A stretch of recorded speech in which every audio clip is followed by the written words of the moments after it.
All right.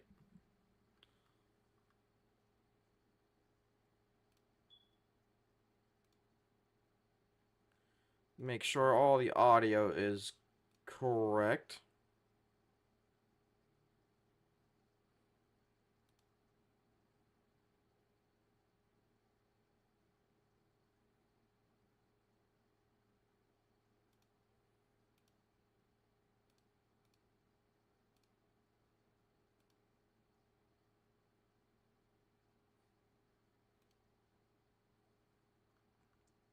All right.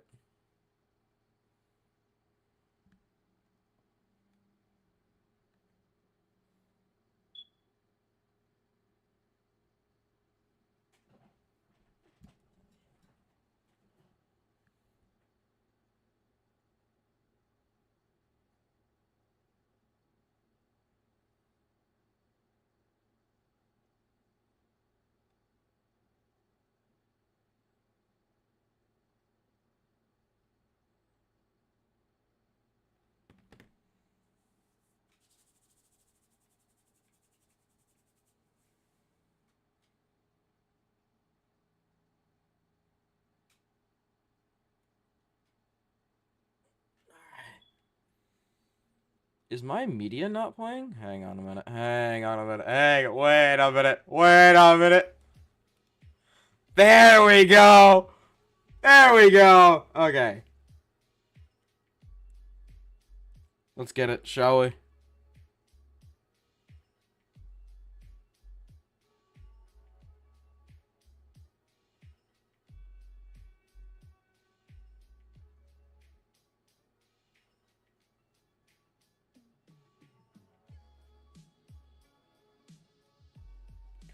All right.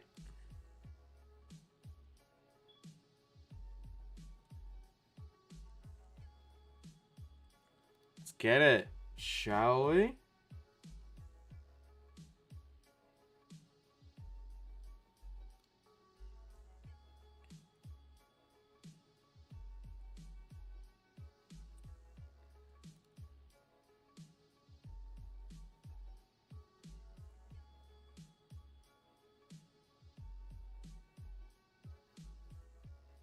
Alright, should be beginning in about 15-ish minutes, so,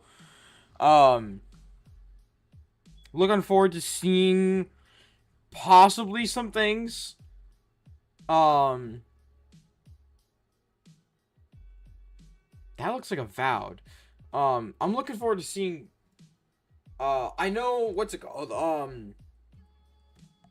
I got noticed that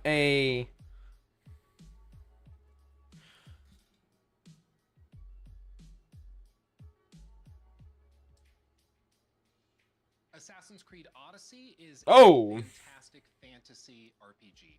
Old school RuneScape is the greatest game of all time. Lies of P is a better video game than Bloodborne. The RPG category Oh. is so broad to the point that it's meaningless. Mouse and keyboard is easier to be good at than controller.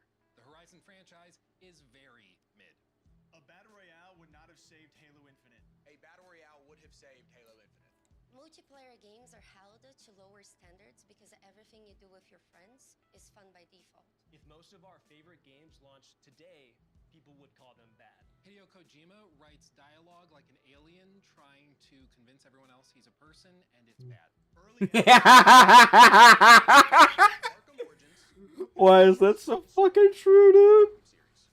Nintendo is held to different standards. than other games. Marathon is a Hideo Kojima writes as if he's an alien. Dude, why is that so true? What the hell? PC. Console. PlayStation or Xbox. PlayStation. PlayStation. PlayStation. Your mom. Mouse and keyboard or controller.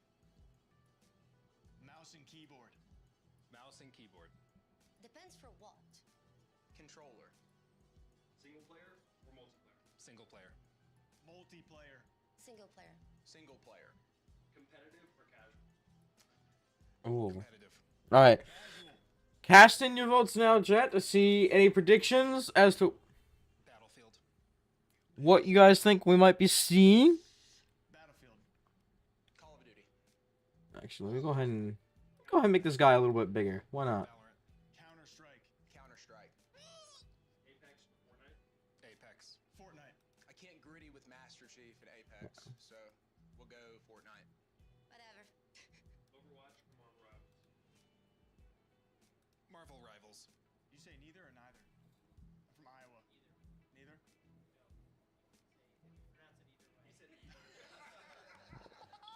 Neither. Marvel Rivals. Ooh, that's a good one. Like release Overwatch? Arc Raiders or Escape from Tarkov.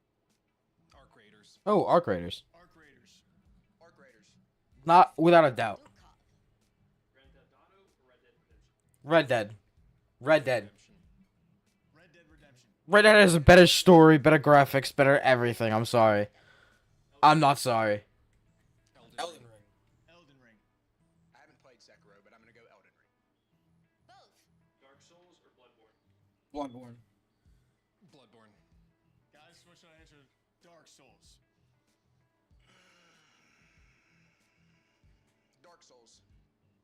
No, I'm sorry, Bloodborne. Change my mind. Would you choose which children you love more? Oh. Arcade shooters. Oh wait, actually, hang on. Let me go ahead and put my chat back up for this. Tactical Where's my chat? Arcade shooters. What? Battle Royale or Team Deathmatch. Battle Royale. Battle Royale. Battle Royale. Baldur's Gate 3 or Expedition 33. Oh! Fuck! Oh! BG3. Expedition 33. Baldur's Gate 3. Witcher 3 or Cyberpunk. The Witcher. Cyberpunk. The Witcher. The greatest Cyberpunk. game of all time, The Witcher 3. Yes. Both. Witcher. Skyrim or Fallout. Skyrim. Fallout. Oh my. Fallout. I think a lot of people are gonna say Fallout now because of the show and like the hype that's surrounding. And Fallout New Vegas. Mass Effect or Dragon Age.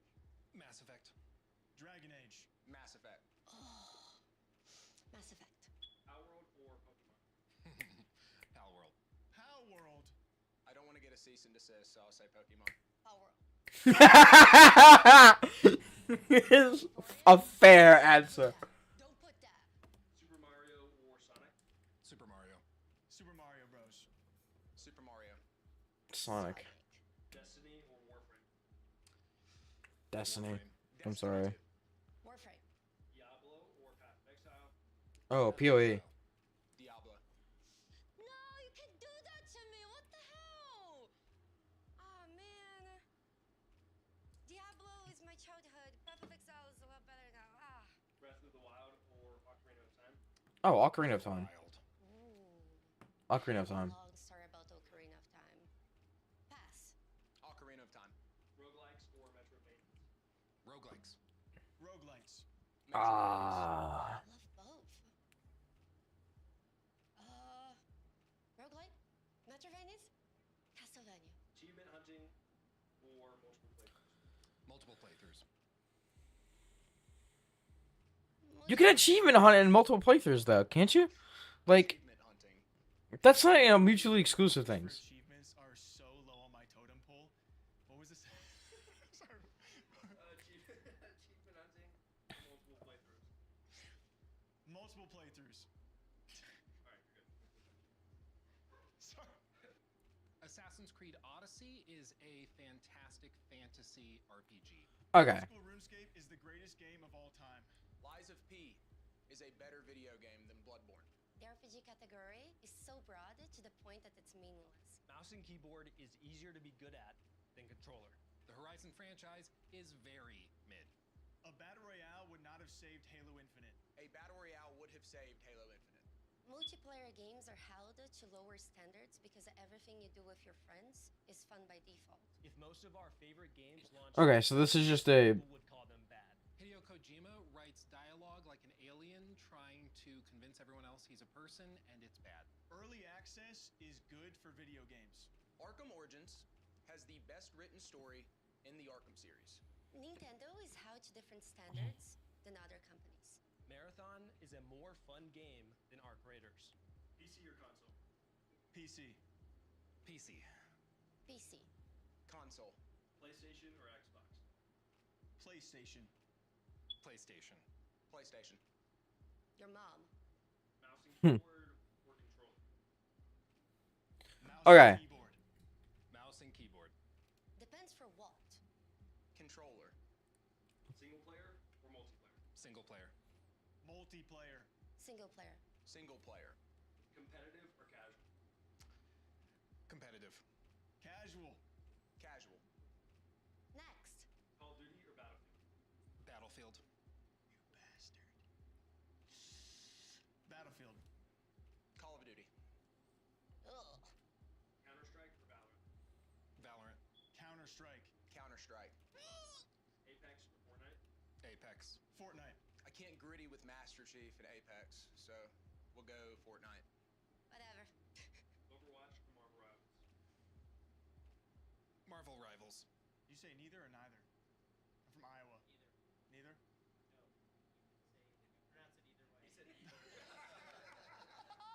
Neither. Marvel Rivals. Ooh. That's a good one. Mmm. Like, release Overwatch? Arc Raiders or Escape from Tarkov? Arc Raiders. Arc Raiders. Arc Raiders. Escape from Dukov.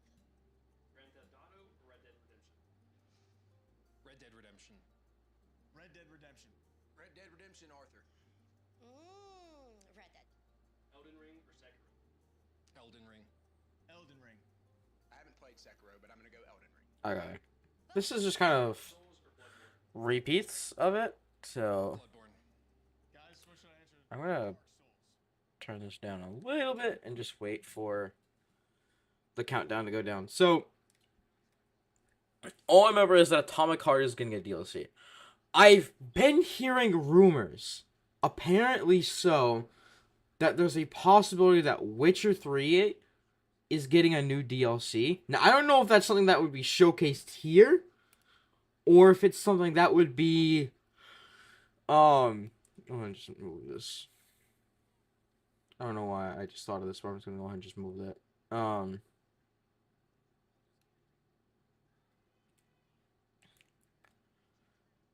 I don't know if that is something that is, number one, confirmed, or if it's also something that is, that would be announced here at New Game Plus. But given how there are already big game companies that are doing this, I do think that there is a possibility we could see it. Atomic Heart DLC I know we're gonna see. Fable we're gonna be seeing at January 22nd, so I don't have to worry about that, which I'm really excited, by the way. I just saw the announcement for that. That we're going to be seeing that soon at the what's it called? The showcase, the Xbox showcase, the Xbox Direct, whatever it's called.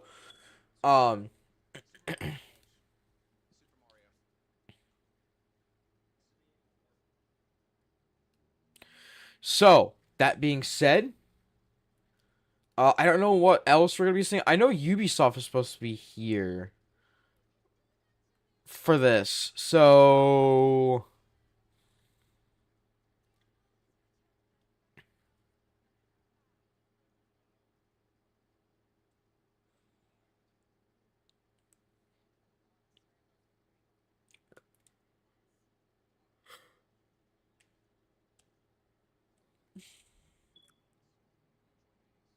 I don't know.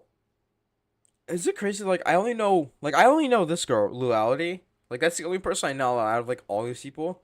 That's because, like, number one, like, I've seen a lot of Luality's, like, content. She's also the same person who beat Elden Ring with a dance pad, out of all things. Like, that's highly impressive. Oh, Totem pole. we're beginning. Sorry. Chief announcing for multiple playthroughs. 10, 9, Multiple players. 8, 7, 6, 5, 4, 3, 2, 1. Let's get it! Let's see what this is about.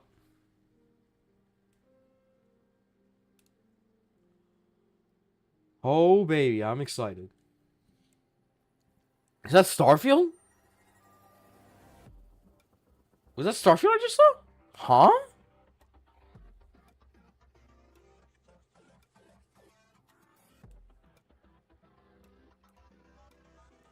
Okay. Hang on a minute. Let's lock it in real quick.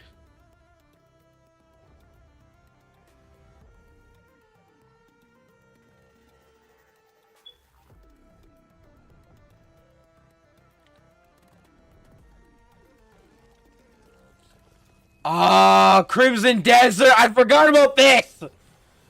Dude, I so want to play that game. I've actually been waiting for that. I can't even lie, dude. There it is, Atomic Heart.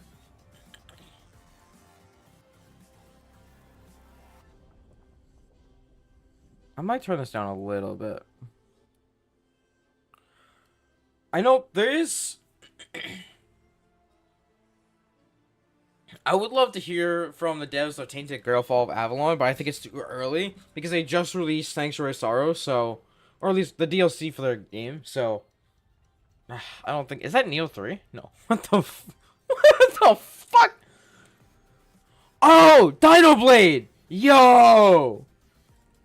I used to see that game all... Like, the development of that game all over TikTok. That dude's, like... The process for him making that game was sick. Dawnwalker? That's gonna be amazing, too. What is this? That's Avowed? I can tell by the comment. That is... What is this? I have no idea.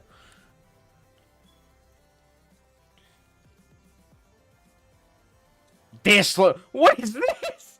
Is that train grinding like at the skateboard? Oh my god. Okay, I'm down. Let's get into it, baby. Let's do it. Welcome to the New Game Plus Game Showcase, a new initiative built by creators who love games for what they are and not just the games that pay to have them promoted. First up, I'm Hunter. I'm normally behind the camera across gaming and esports events. Oh shit, they're at the actual host? Different games. My favorite games of all time would probably be RuneScape, Dark Souls 3, Leaf Green, Black Ops 2, and Star Wars Battlefront 2. Alright.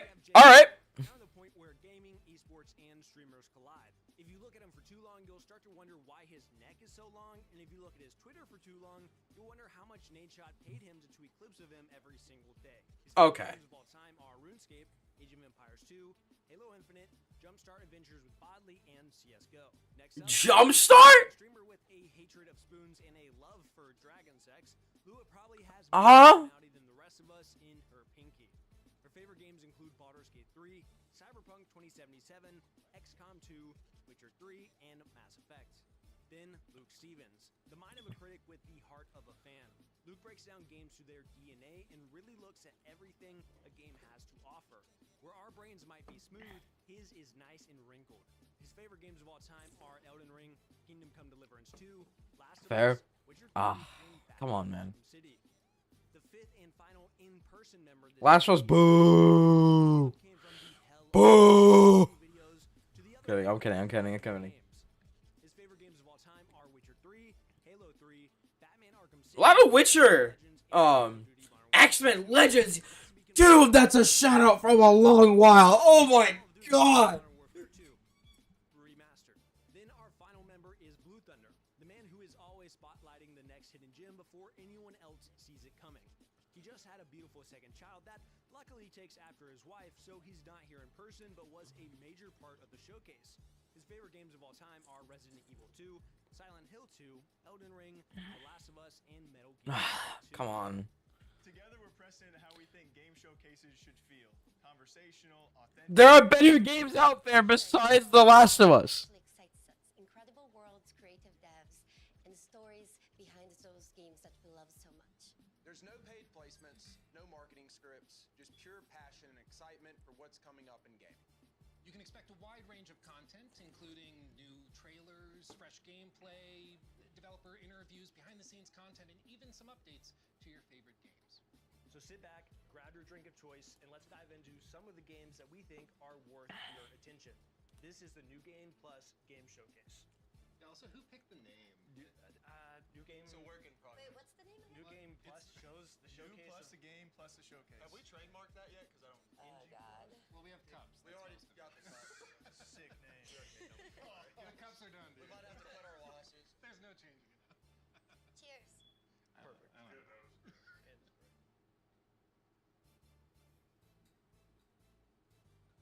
All right.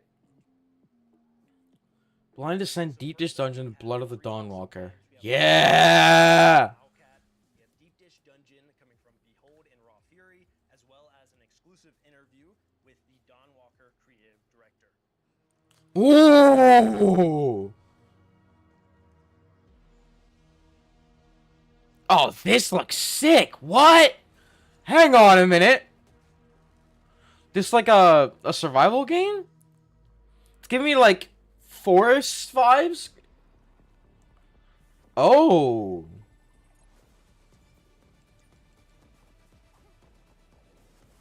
Got some wall running action. Okay. Some kind of like infected thing? Like some kind of like infection going on?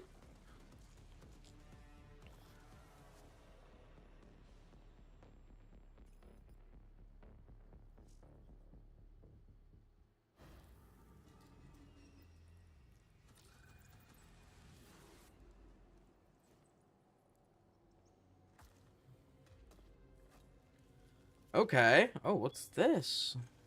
I love the like pixelated kind of vibe of it. Okay. All right.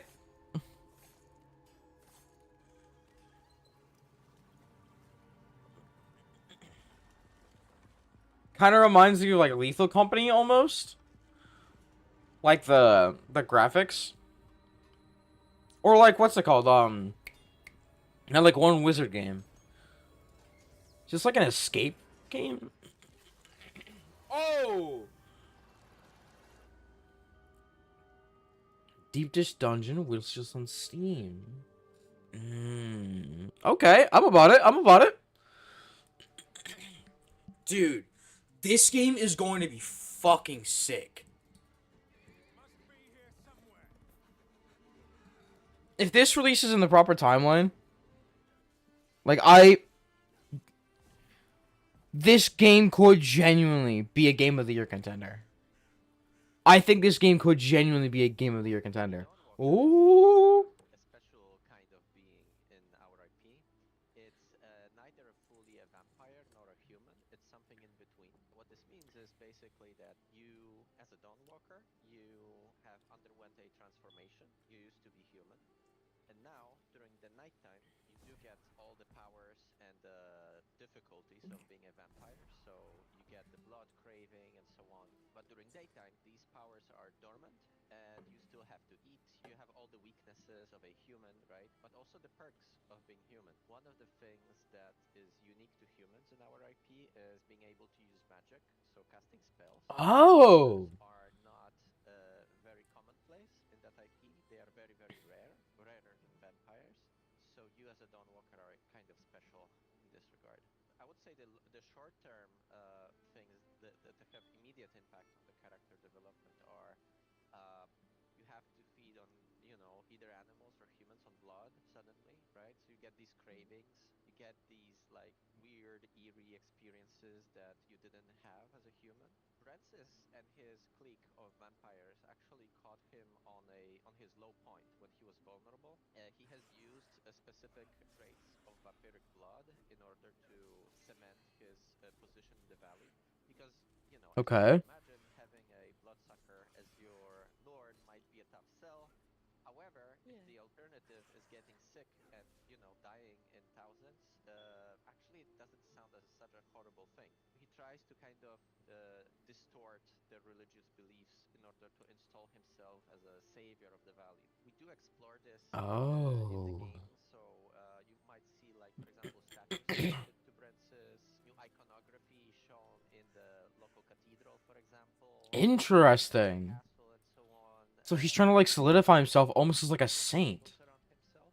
So he basically shows himself as something better than the old order, right? We do have a mechanic tied to shrines that are erected across the valley, and Francis puts a lot of attention to kind of twist them to his own image, and these do have a functionality. notoriety when you play the game. We have assigned specific functions to them. Generally speaking, one of the things we wanted to achieve in this game is to have Francis being this active antagonist. You know, in a lot of games, the antagonists are out there to be defeated, but generally speaking, you have free reign.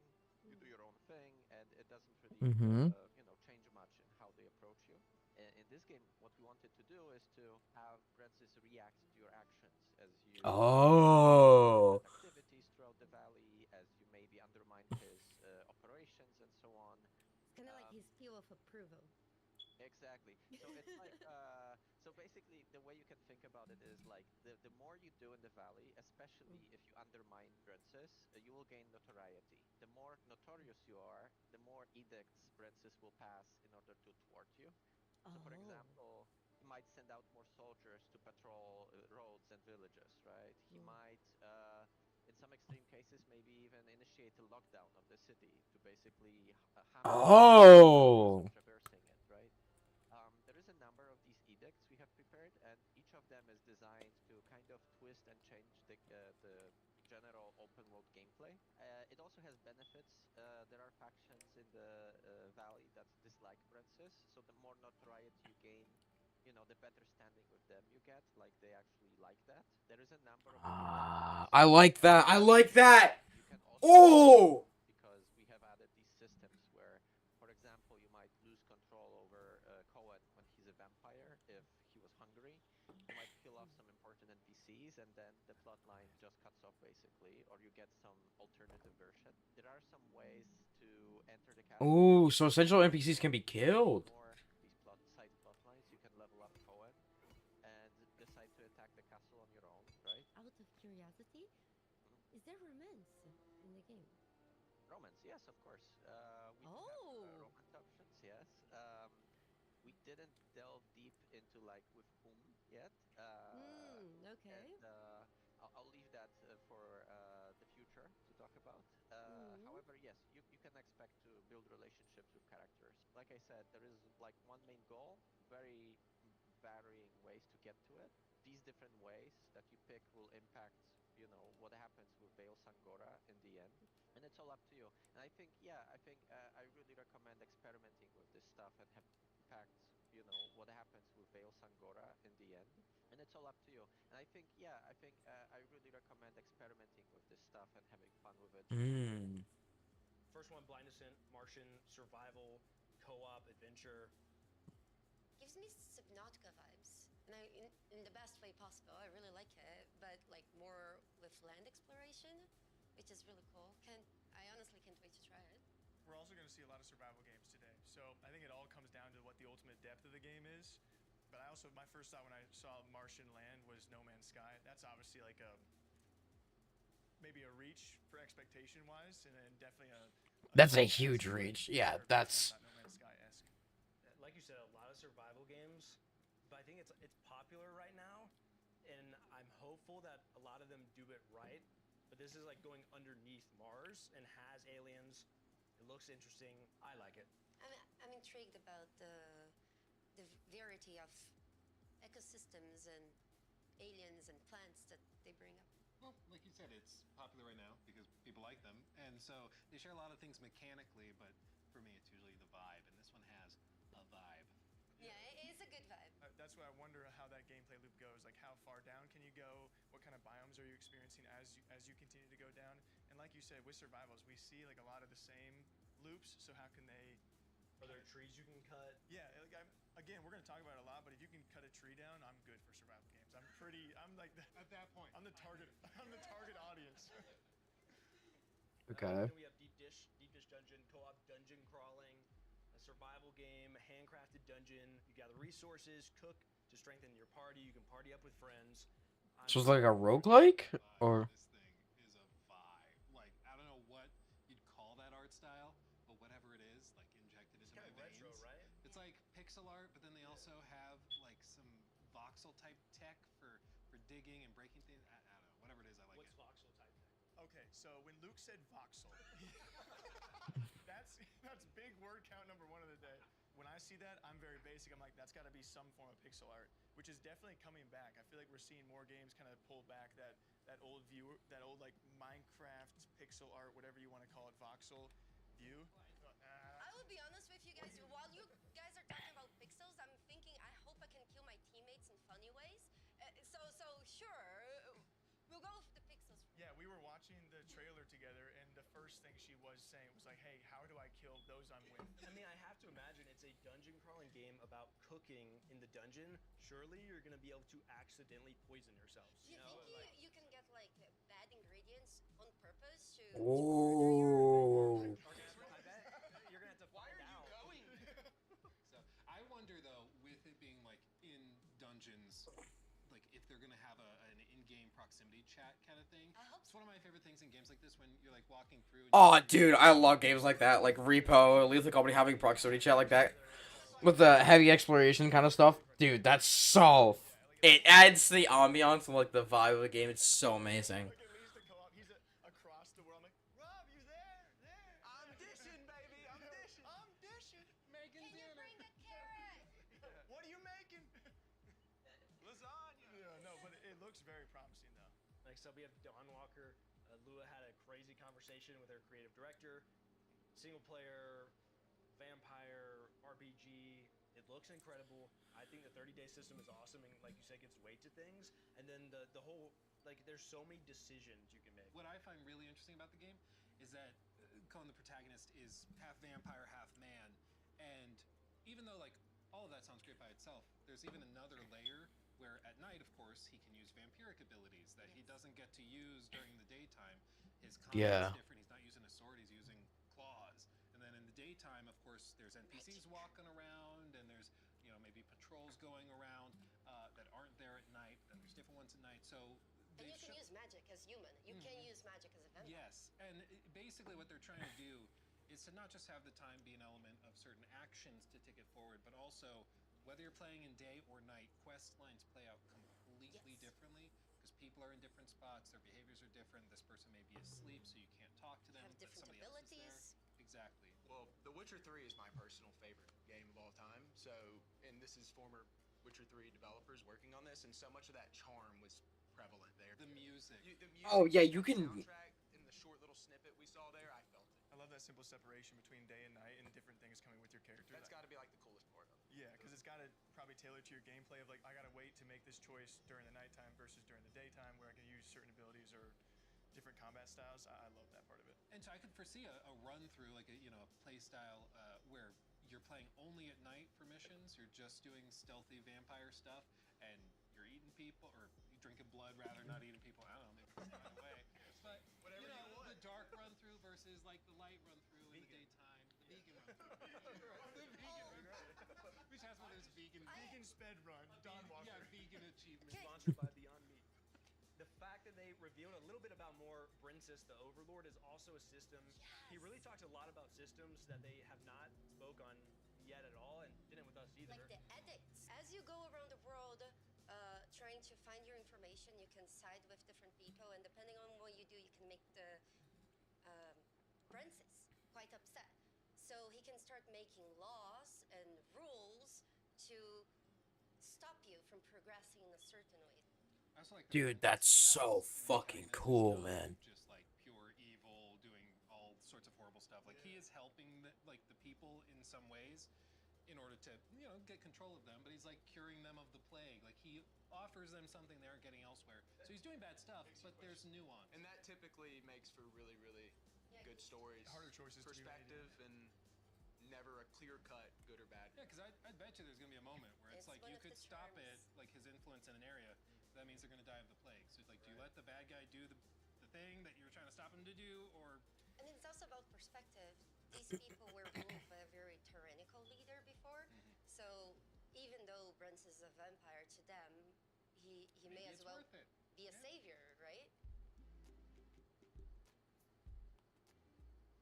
For the next section, we have three, again, I'm going to have to not say incredible games every single time, but we have Prologue, Go Way Back from PlayerUnknown, Beautiful Light from Deep Worlds, and Project Shadowglass from Starhelm Studios.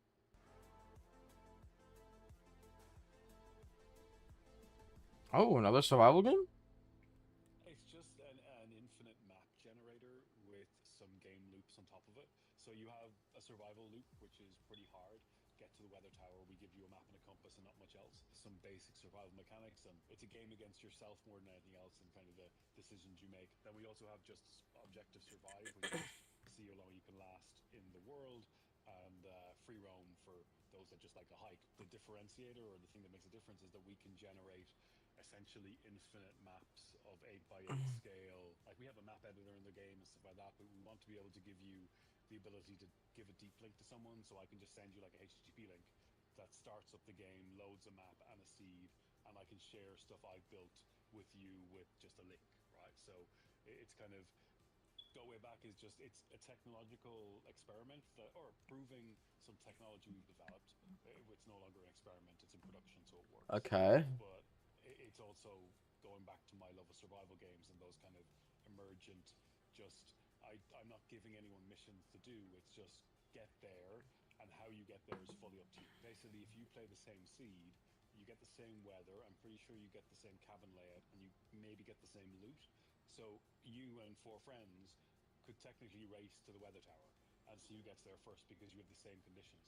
And while we don't have multiplayer yet, you have this kind of asynchronous multiplayer that, as long as you can share the seed with people. And I thought, wouldn't that be a cool thing for events where you have 16 streamers and see how long they can survive in objective survive mode, right? Or see who can race to the weather tower quickest, or you can set up the weather just to get progressively colder and see who lasts the longest. There's a weather tower on top of one of the higher points on the map.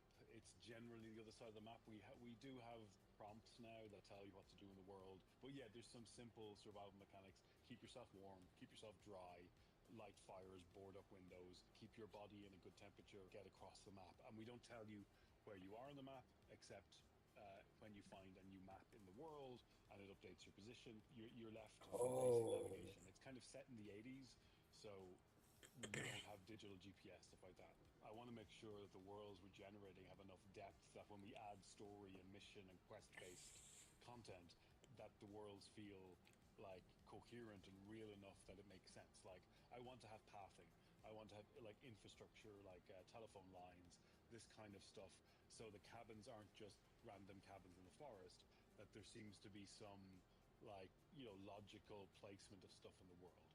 And once we have those in, then we can more easily go, well, okay, you need to connect all the substations to bring power to the weather tower so you can get a message or go and do various things. Right now, there's a bunch of cabins and there's survival mechanics, but we want to add a lot more depth to the environment. Preface is a tech demo. That I always said I wanted to release a free tech demo of the engine we're building, and that's what Preface is. And the kind of poetic thing is that my last... So this is an entire new engine too. Hang on. Because it'll just be a visualization of what's possible with our engine at that time. I'm sorry, I didn't catch that before. Like Minecraft Survival, that it's an example of what you can do with the engine, and it'll be open source and free for everyone, so you can do whatever you want. So having this kind of digital space, like an internet... Oh, that's so I cool. don't see anyone working towards that.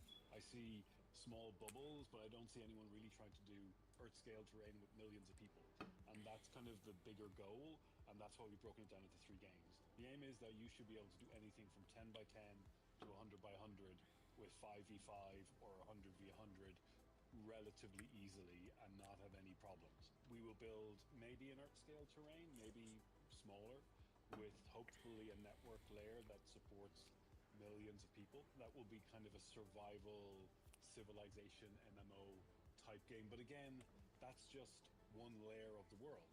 Like, I want you to be able to just jump around the world and see what's happening, because you should be able to, like, I think if you want to interact with the world, there should be a layer of survival you have to do, or a layer of gameplay in order to kind of leave your impression on the world. I agree.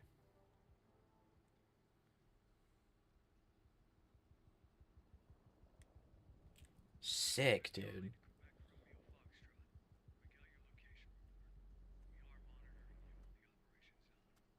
Oh, okay. What are we looking at for this?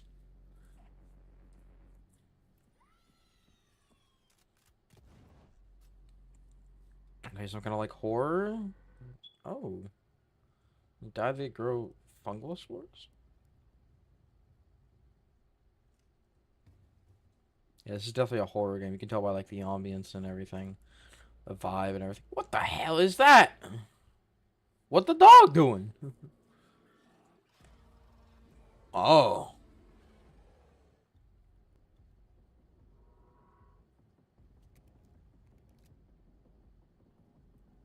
What the dog doing? So is this like an extraction horror? This looks like an extraction horror game.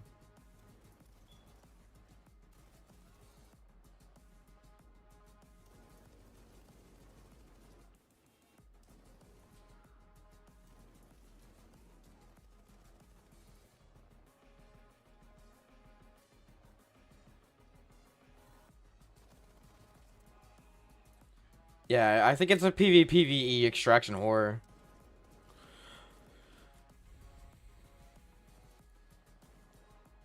Uh, this looks fine.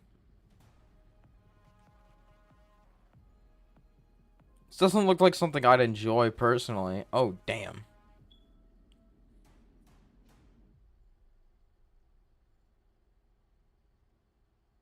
Vaughn, enter secure. Beautiful light. Wish list now.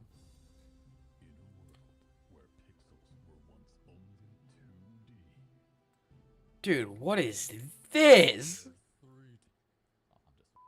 I'm Dominic John, the dev behind Project Shadowglass, a 3D pixelated RPG that's a love letter to classic immersive sims like Thief and System Shock. This video is a series of prototype rooms that I've been working on some of the core systems in.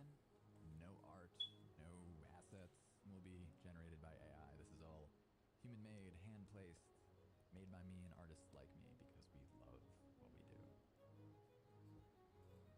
This is sick.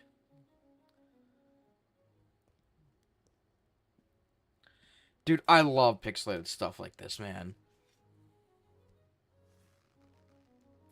I don't think enough people actually do pixelated art and pixelated games and stuff. This is such a cool vibe and aesthetic to have, man.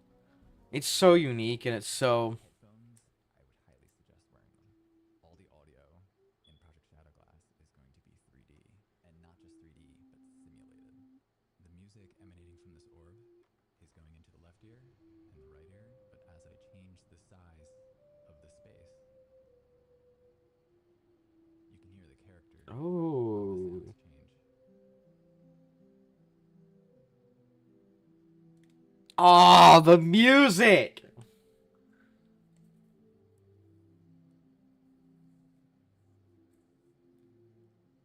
And if we go around the wall, we can still hear it coming from the opening in each ear.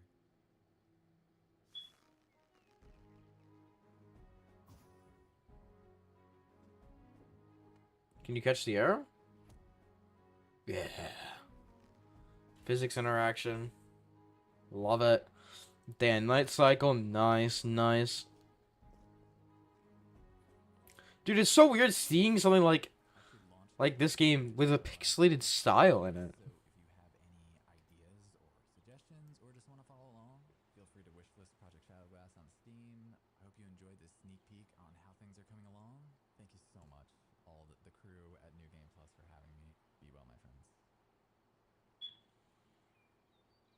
Demo coming 2026. I'll definitely be checking that out. This looks very interesting. I want to see where this goes. Prologue go way back, another survival game that we're seeing, and we were talking, it's a bare bones survival game where there is no common enemy. Your enemy is the elements, where you just have to try and survive and make it to that point. So if you guys don't know Brennan Green, he not only was behind the Battle Royale mode of H1Z1, which we talked a long time about, he was also the creator of PUBG. So people have a lot of faith in him and what he calls his 10-year plan. And he talks about his ultimate goal being he wants 1 million players on a server. He wants the internet to be made 3D and for all of us to actually truly be able to play together. Which I know is a crazy transition from us talking about a survival game. Player survival game? Like we want to cover their survival game because I love survival games and they're going to be branching out in this game for the next few years until they have multiplayer, until they have weapons and they have PvE and animals to fight against. But it's also part of a much Also, bigger story. picture. He mentioned they will be adding also a story to the Things world. to do, yeah. Yes. That's got to be like the most ambitious, one of the most ambitious projects out there right now. Yeah, I mean, it's crazy What's to so think funny about. about him is that he's like, yeah, I want like millions of players to be playing together on like a gigantic map. not to undersell it. Shoot for the stars, brother. Shoot for the stars. No one's done that yet. Next game we talked about was Beautiful Light by Deep Worlds SA. That's a PvPvE tactical extraction shooter. There are 6 3-person squads, and there's also a lot of anomalies and monsters and stuff that we saw in it. Looks like I'm gonna be scared. It looks very scary. Man, I appreciated that it was very immersive. Like he had the sort of Pip-Boy looking thing over there. Yeah. And speaking of big words, I actually looked up what that's called. It's called diegetic UI. Oh, did you say diegetic? Diegetic. Thinking the same. Diegetic. Write that one We're down. also thinking of that word. But it's really, really cool in games like this, especially because it's like hyper immersive. There's no UI popping up being like, oh, attack incoming. It's just no, you are in the moment, you're in the game. Listen around you, look at the thing on the character itself. I love that. So you can play as a monster, Yeah. or as really? You can play both. or as the Oh. their controller support. I don't know. Great question. Duality, she just threw up in her mouth.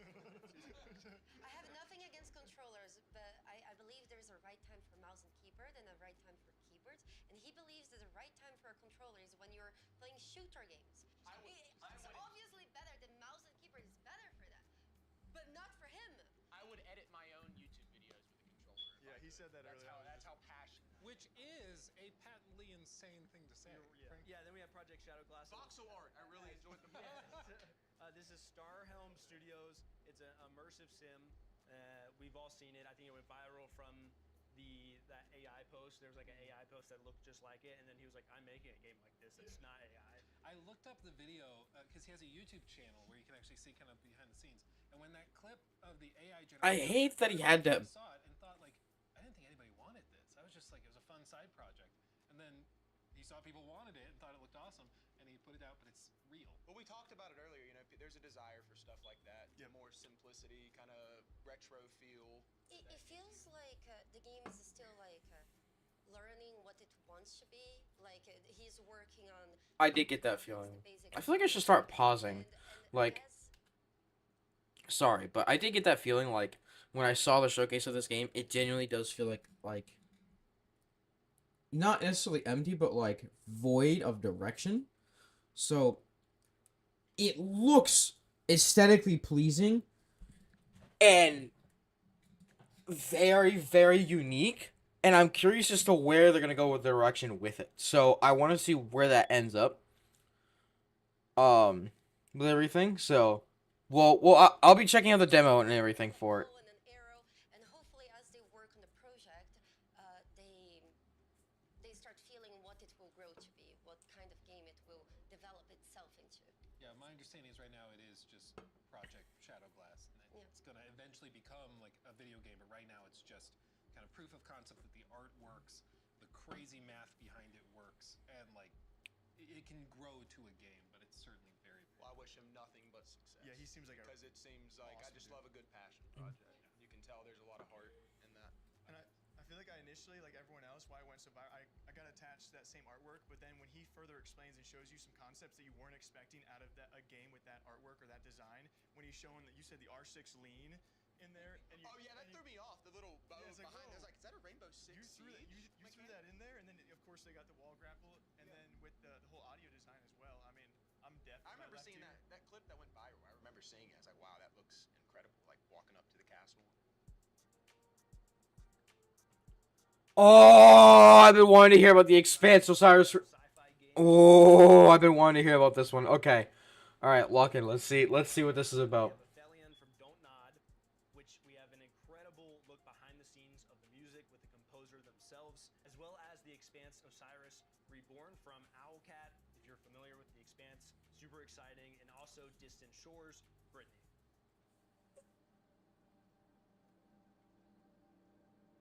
Oh, I remember seeing this. This looked okay, in my opinion.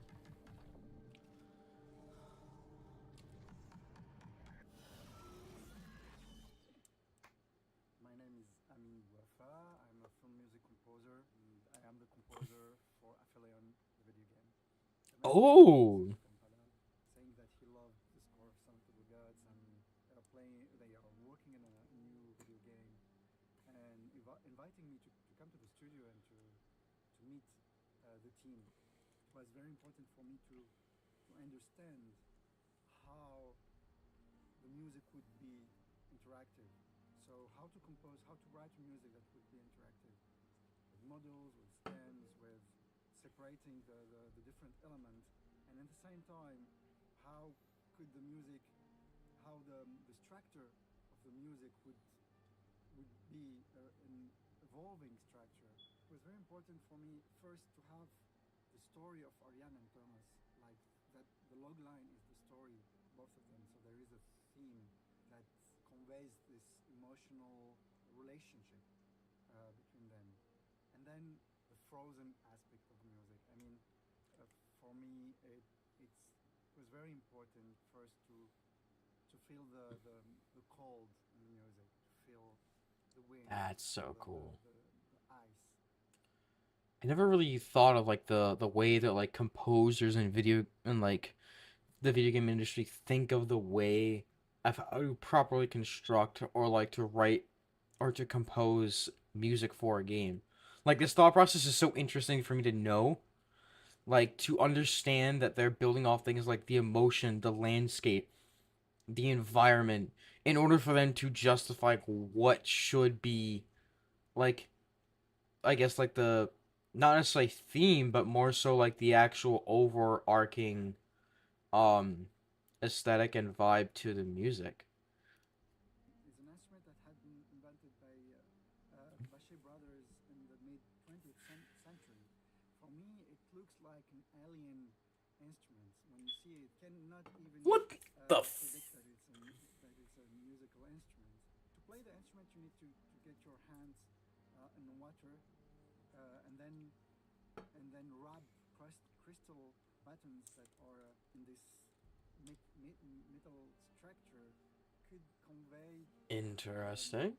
this frozen identity of the score, and at the same time having this magical sense of in the score. You could have fooled me. I thought it was a piano.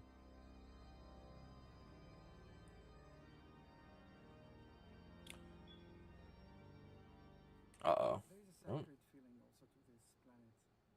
It's a huge planet, but I wanted to get this huge instrument and that it could also play very soft. The organ has a lot of sounds. It could be very soft, it could be very aggressive, it could be large, it could be intimate. For me, it's the planet. The planet could be very welcoming and suddenly very, how to say, very dangerous and very sacred at the same time. So I thought that the organ could be this, could give this majestuous feeling to the score.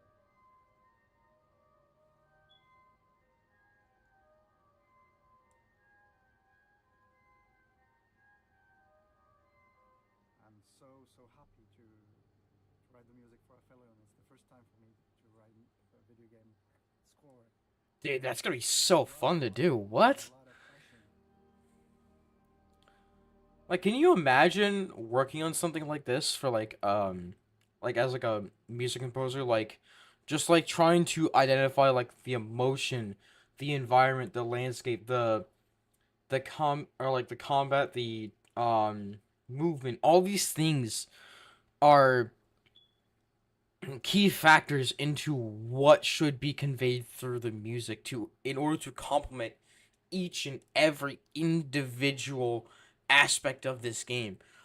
I never really thought of that personally, and I think that's something I should probably consider much more in like game development and whatnot. Like that's, I don't know, that's like to me that amazes me that like someone can just like think of like someone could just think that like, oh, like this is sacred. Let me play like in a sacred way, or like this feels like this planet feels frozen. Let me make music that feels frozen. You know what I mean? That to me is something that like not a lot of people really think about, you know?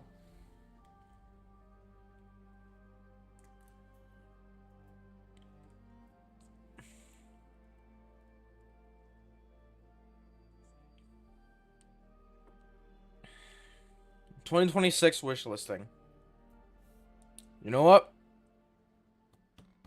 Oh, that cover is sick. Oh, okay, huge switch up here. What's this? Oh, this is the Expanse Osiris, right? Hang on a minute. Ooh, exclusive interview. Discussions the early stages of the production, to be honest, whether to go fully class system or something else. And again, we started with sitting down and lining up what are possible ways. This is what I thought Starfield was. This looks incredible. He can express himself in combat. So he might want to be a sniper, might want to be a hacker, maybe an engineer, something else. As we designed those playstyles, we thought how to mix it up a bit, how to let player to experiment with what he encounters during the game. So, for example, when he finds a neat shoulder cannon, as we've shown in the announcement trailer, even if he's a sniper, he might want to experiment with that. Why not? It fits the universe, it fits the playstyle. He might want to see how it works. And so we decided why not to give him the possibility to do that. That was the idea behind the playstyle. So playstyle is basically the starting preset that kind of gently guides you towards the certain direction of your power fantasy of how you play the game. At some point, the player will need to commit to his choices. So again, it's an important part of the choices system. You know, if you just can switch everything on the fly, that kind of makes your choices less important. So at some point you need to stick to particular guns, particular gadgets, and you just build around them. We give you some time to experiment, but you will need to commit. During the character creation, you will have to choose between three major factions. Your origin, so you will be either Belter or Earther or Martian. Facial customization, appearance, you can choose your body type. So you will be playing as a Pinkwater mercenary with different type of origin that you would create. You will have your sibling with the same, like, identical one. They will look a little bit different because they're their own person. They have their own personality. These events are set during the first 3 books, I think. You will start on Eris and witness basically the events from a different angle, and this part will be to some degree shown in your character creation. Every companion should belong somewhere in the universe, and they have their own background consisting of their faction and their acquaintance. They have some background story, their own struggles. All this stuff will influence how they perceive the situations player encounters. So in every major plot event, they will have their opinions. They might hint you towards some decisions. They might provide you some assistance. Okay, so this game sounds a lot like Mass Effect's like games. This sounds a lot like, I think this is a game that was like heavily inspired by Mass Effect. So I can't wait to see more of this. For help, for advice, for military support, maybe. Of course, they will have their own stories, their own struggles, and you can choose to help them or maybe to ignore their own stories, totally depending on how you want to be invested in this particular companion. The choices you make for those companions also will matter in long term. Yep, some of them will have romances, and you can see on our background companions. Yeah! To have romance, but there will definitely be romance in our game. It's a small crew on the small ship. You know, the Expanse, it's a universe where everyone flies in very tight spaces for a very long time. So there is a dynamics in the crew as well. Do I get to make my own character, or is it a set character? System, first of all, it's obviously the gunplay, a few classes of weapons that you can use, and Please give me melee options. from the covers, so it's a cover-based gunplay game. And the second layer of the combat system is that's your abilities. That they might be more like offensive ones, maybe something like a grenade or a shoulder cannon, or maybe something more defensive like a shield or maybe a protective drone. And a lot of gadgets that you can choose from depending on your playstyle. And as Julian mentioned, Straight up just fucking Reinhardt them. focused on Yo. gadgets rather than using your weapons. Third layer, but still very important. That's obviously your companions. They have their impact on the combat. They have what we call combat opportunities. That's particular situations when you can order your companion to use an exploit in the arena, in the environment to gain a certain advantage in combat. We decided against the management, the gameplay part of the survival stuff. So you won't be counting your gallons of reaction mass or how much water you need to recycle before it dries out. Nothing like that. But still, the Expanse universe is very dangerous. So in terms of narrative, the survival will be a part of the game. You will have a tremendous enemy. You will have a lot of very dangerous situations. Oh my god. That you will have to get out somehow. Oh! There will be a lot of survival in terms of your player experience, just not as a particular mechanic. You will be able to fly around the solar system. You will be able to visit various planets. We mentioned it before that we have Luna, Mars, Ceres, Io, and some other cool places to visit. And some of those places will be like major social hubs where you can just walk around, meet other people, drink at the bar, shop for better equipment and stuff like that. So you will have plenty of places to go and to visit and to look at. The Expanse universe is cruel, and some characters might die because of your choices. Stay tuned for more. We will show more very soon. Have something cooking. I hope you will like it. Welcome back, Aaron. We trust your flight was smooth.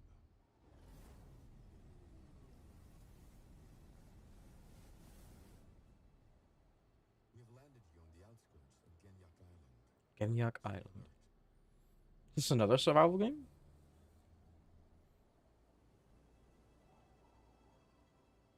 Hey, Aaron, it's Thomas. You know, your brother. You said you would visit me here, but you never did. Look, bygones be bygones. Just find me in the West Zone. I'll be waiting. Oh! What?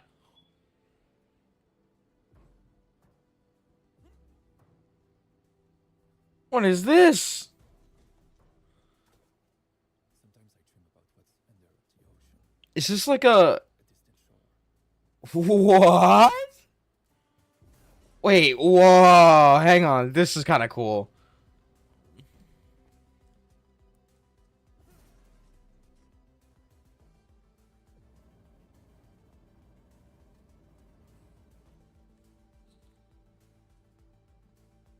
So wait. So this is a highly interactable, like, physics sci-fi based game? What the hell?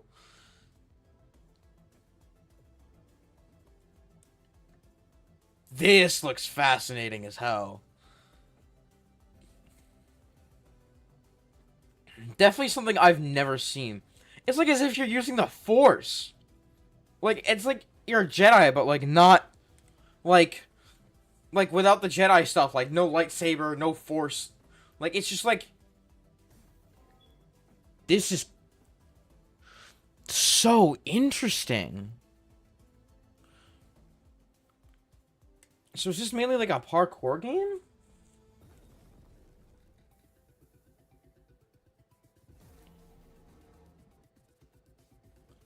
Seems more like an exploration game. Like a exploration puzzle game. It's like almost like an open world Portal. But like not Portal. Like there's no portals, it's the opposite. I don't know how to like, this is so fascinating to watch. Hey, forklift! Forklift! You're not supposed to park the damn forklift there! You're not forklift certified, you bastard!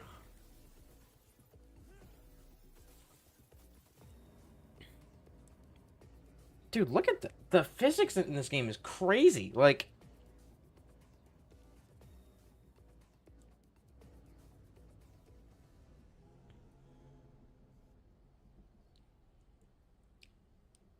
Okay, I'm not gonna lie, this looks mad fun.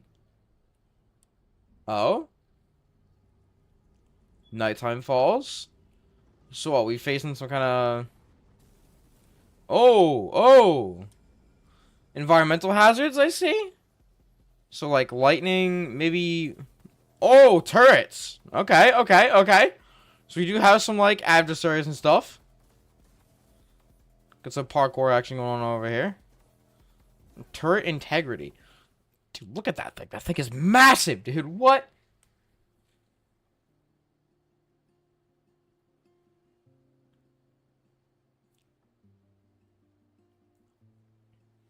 This is such a fascinating game to watch.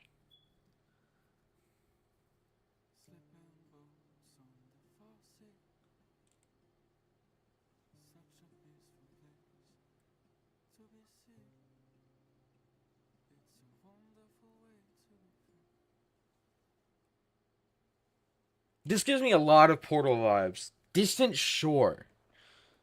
Yeah, I'm definitely wishlisting this. That is something I definitely want to check out. Okay.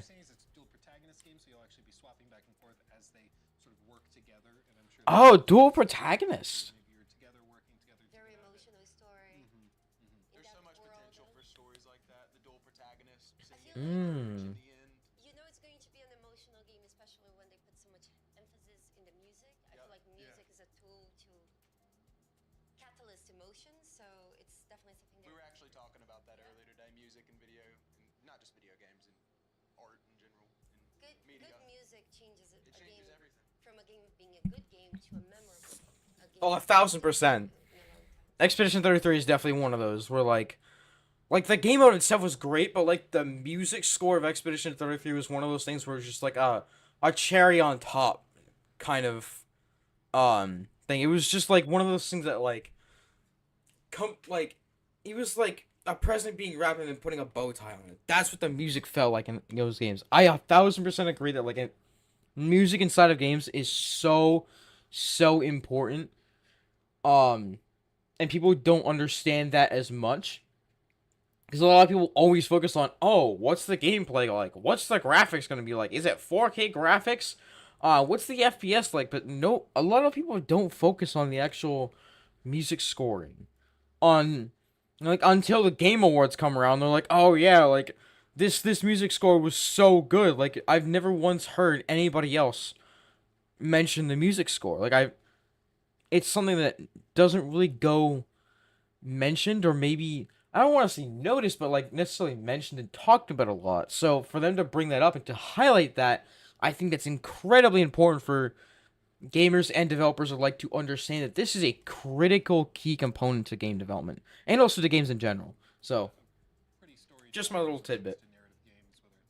Life is Strange or like one of my old school favorites, Vampire. Like they try different stuff, weird stuff even sometimes, and so this is exciting to see them doing something. They were using the super alien music instrument. So What was it called? Is it The Crystal Bachette. Crystal Bachette. Oh, you're talking about the hand wedding one? Yeah. You're really into this hand wedding. That's like the only I thing kind of you want to took away. try it, honestly. I mean, How do you discover that technique of like, oh, that makes that, yes. this is an award-winning composer of the Summon of the Gods as well. So what I find super impressive is just, I feel like people sleep on music so much in games, and then you see behind the scenes of this. I literally just said this. They're in a famous church in Paris playing the organ. actually has been a blast to see video game music evolve during the years. Like video games has some great music. Like It's one of those things. When it's working, you like a lot of time you don't think about it.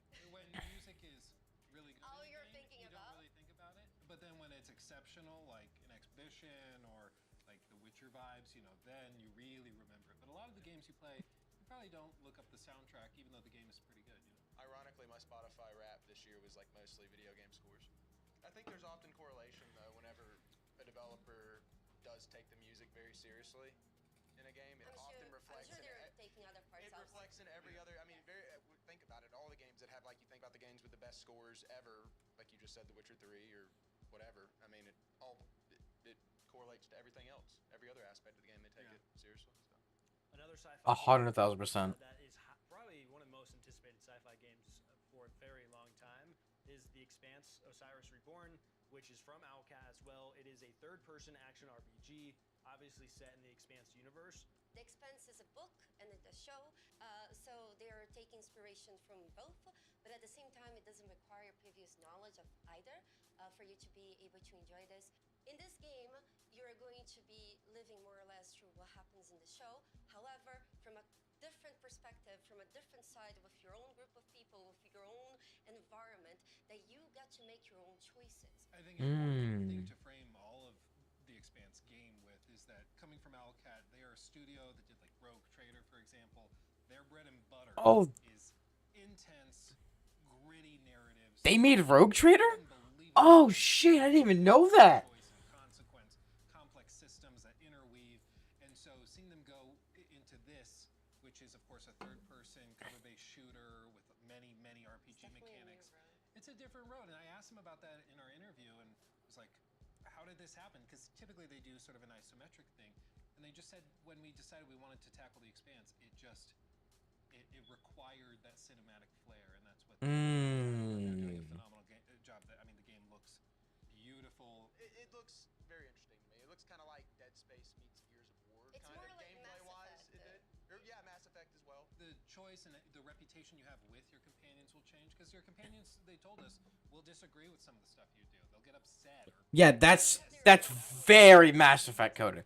I mean, like, I feel like that's so basic to say, like, or it's so stupid to say, like, that's Mass Effect coded, but, like, to have a space game where, like, companions are very, very, very, like, emphasized on their choices and, like, their attitudes towards you and their emotions, I think that's something that Mass Effect hit the nail on, but not a lot of games do that anymore, or haven't done that in a while. Well, there are some games that do it, but the problem is, like, not a lot of games do it correctly. Like, the whole, like, morality system with a lot of, companions and, like, your interactions with them. Like, Baldur's Gate 3 is a good example of a game that does it incredibly well, but that game was easily able to do it because it's Baldur's Gate 3. It's a D&D campaign made into a video game. So, like, choices in that game are always, like, something that's highlighted, especially since it's fucking D&D. But in a game like this, I want to see how it works. I want to see this. Are making choices in the game. They're not necessarily going to tell you if that was a big moment. If that, what you just said to them, is going to seriously affect this thing over here. It will, but that's all behind the scenes. Third game was Distant Shore, Brittany. This is what went viral as almost a portal with magnets, and I think it looks like a lot of fun. It's such a unique concept. I could see it being big time. You know, Like, it's really one of those is. games like you didn't know you wanted, but then you see it, you're like, oh, that looks like it tickles a part of my brain. Yeah. Like we've seen versions of it before, but with everything it combines, because it makes everyone think of a different game when you see it. Because we've heard Half-Life, we've heard Portal. I thought of Only Up during some parts of it. Yeah, I had Only Up. And other I thought puzzle, Mirror's Edge a little bit with like the parkouring, wall moving stuff. See, it makes us think of so many different things at once. So I think it's gonna do. Just watching some of that gameplay, I could see the rage already. Oh yeah, the boss. Oh yeah, not happening. Well, and I think it's also really cool that they have boss mechanics, because like you can tell it started with the idea of using magnets to like manipulate the environment, but then they're like, okay, well we could raise the stakes, take it up a notch with these boss fights that are organic in the space. And it also mixes up because it's not just a puzzle game, so there is more to it and more that you. Yeah, there's a world that he even showed as well. It's more than just a puzzle game. Like there's narrative behind it. Exactly. Like they could have just stopped with the puzzle game. I think a lot of people would have been perfectly happy with that. But then they go and build on that with a story, boss fights, all sorts of stuff. Yeah, if it's not just reach a destination or do a final thing, but it's actually a narrative, like you said, that's really cool. I think it's one to keep an eye on. Yeah. Next up, Okay. we have very exciting updates coming from Obsidian, that being some updates for Avowed as well as Grounded 2. We also got exclusive time with them and had some interviews, which were very exciting. Oh, okay, let's get it.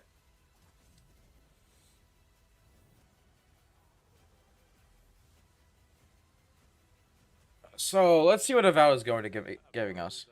Obsidian first-person action RPG set in the world of Pillars of Eternity, where the player plays as an envoy sent by the Emperor of Edir to the Living Lands to investigate a mysterious plague that's kind of spreading throughout the lands, causing boss, and you play as the envoy trying to figure out what's kind of going on down there. Do things that affect it in positive ways, negative ways, or in between type of ways. With that Mm. choice and consequence. In terms of the post-launch things we've been supporting on it, like we've gotten a bunch of abilities added to the ranger and fighter trees to kind of more fill it out comparatively to the wizard tree. Aspects about it that are like arachnophobia mode, that was like a big community requested feature, as well as changes to progression, improvements there, gear improvements, and as well as bug fixes and crash fixes. And you can play now as the different species.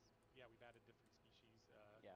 The Amauin, Orlins, and dwarves are now playable. A lot of Oh. our decisions we make are revolving around the player community, so we work, really closely with our community management team. We get Okay. a spreadsheet, kind of see what the things that are bubbling to the top.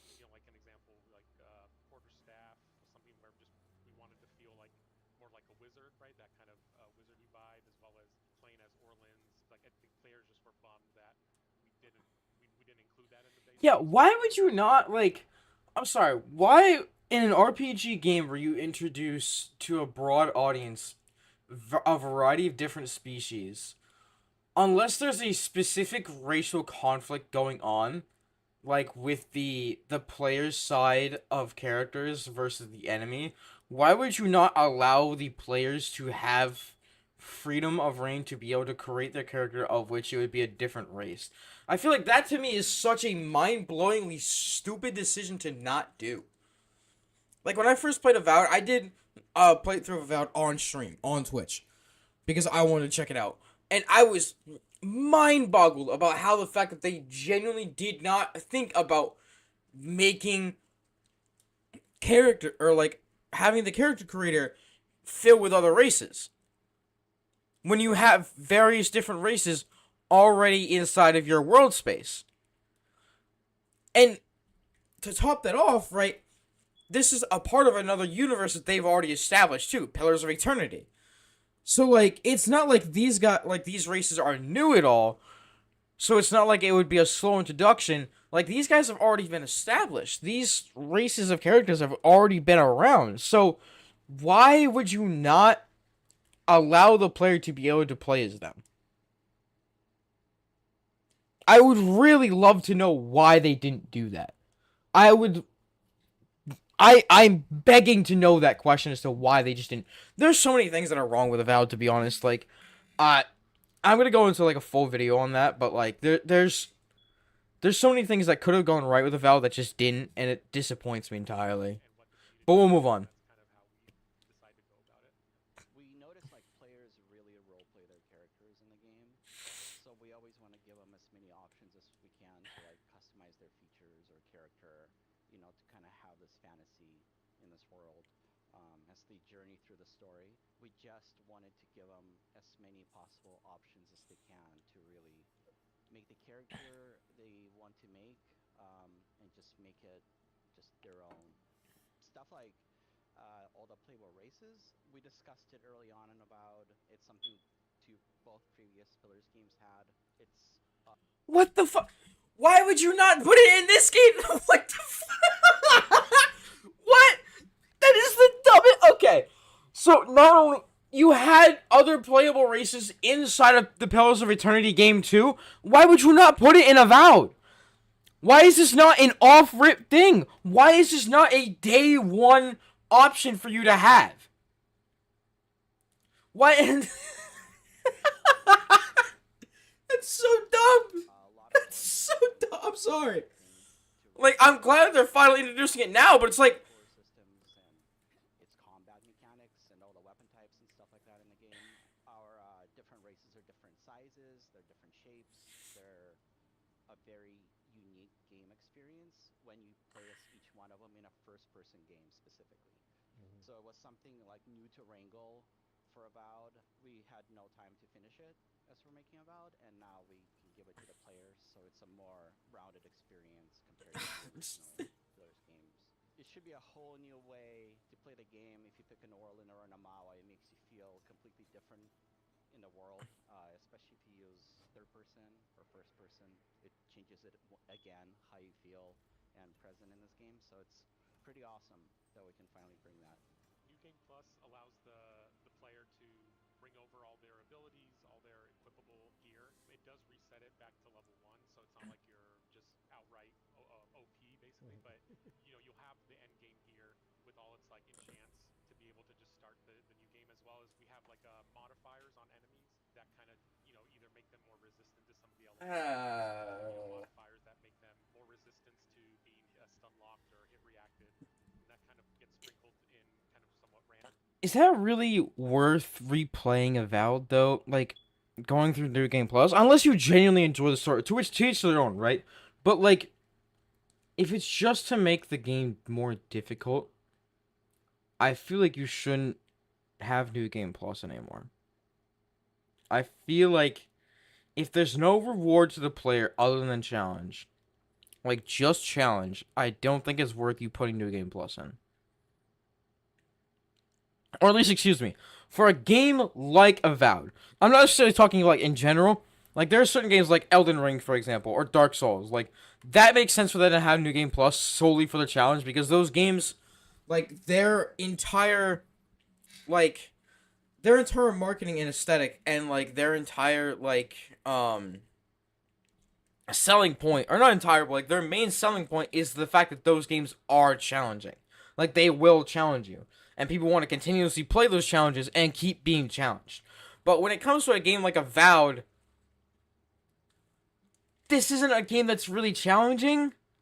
So for you to put New Game Plus in just to make it even more challenging, I think if they're going to do this, I personally think that the way that they should be doing it is to incorporate either quest lines and or unique items specifically like that unlock after you loop, after you go into a New Game Plus. So for example, say you meet like a character from the past, or like a character that like recognizes you even after you went New Game Plus, or something along those lines, right?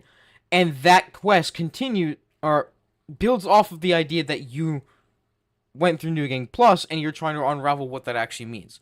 Or, for example, if certain items that are around in certain key areas of the map and of the game unlock after you beat the game once. That's something I think Avowed could have done and implemented much better than just making modifiers for...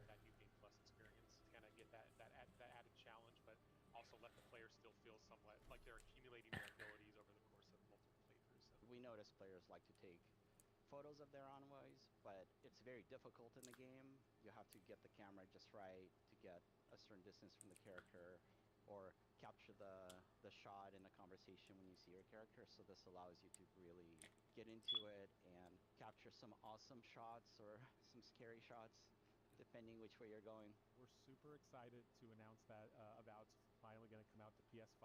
Pre-orders are going to be live today. Keep an eye out on our socials, and we'll announce when the store page is open. That's it? That's it? This game's cooked. Alright, let's hear about Grinded.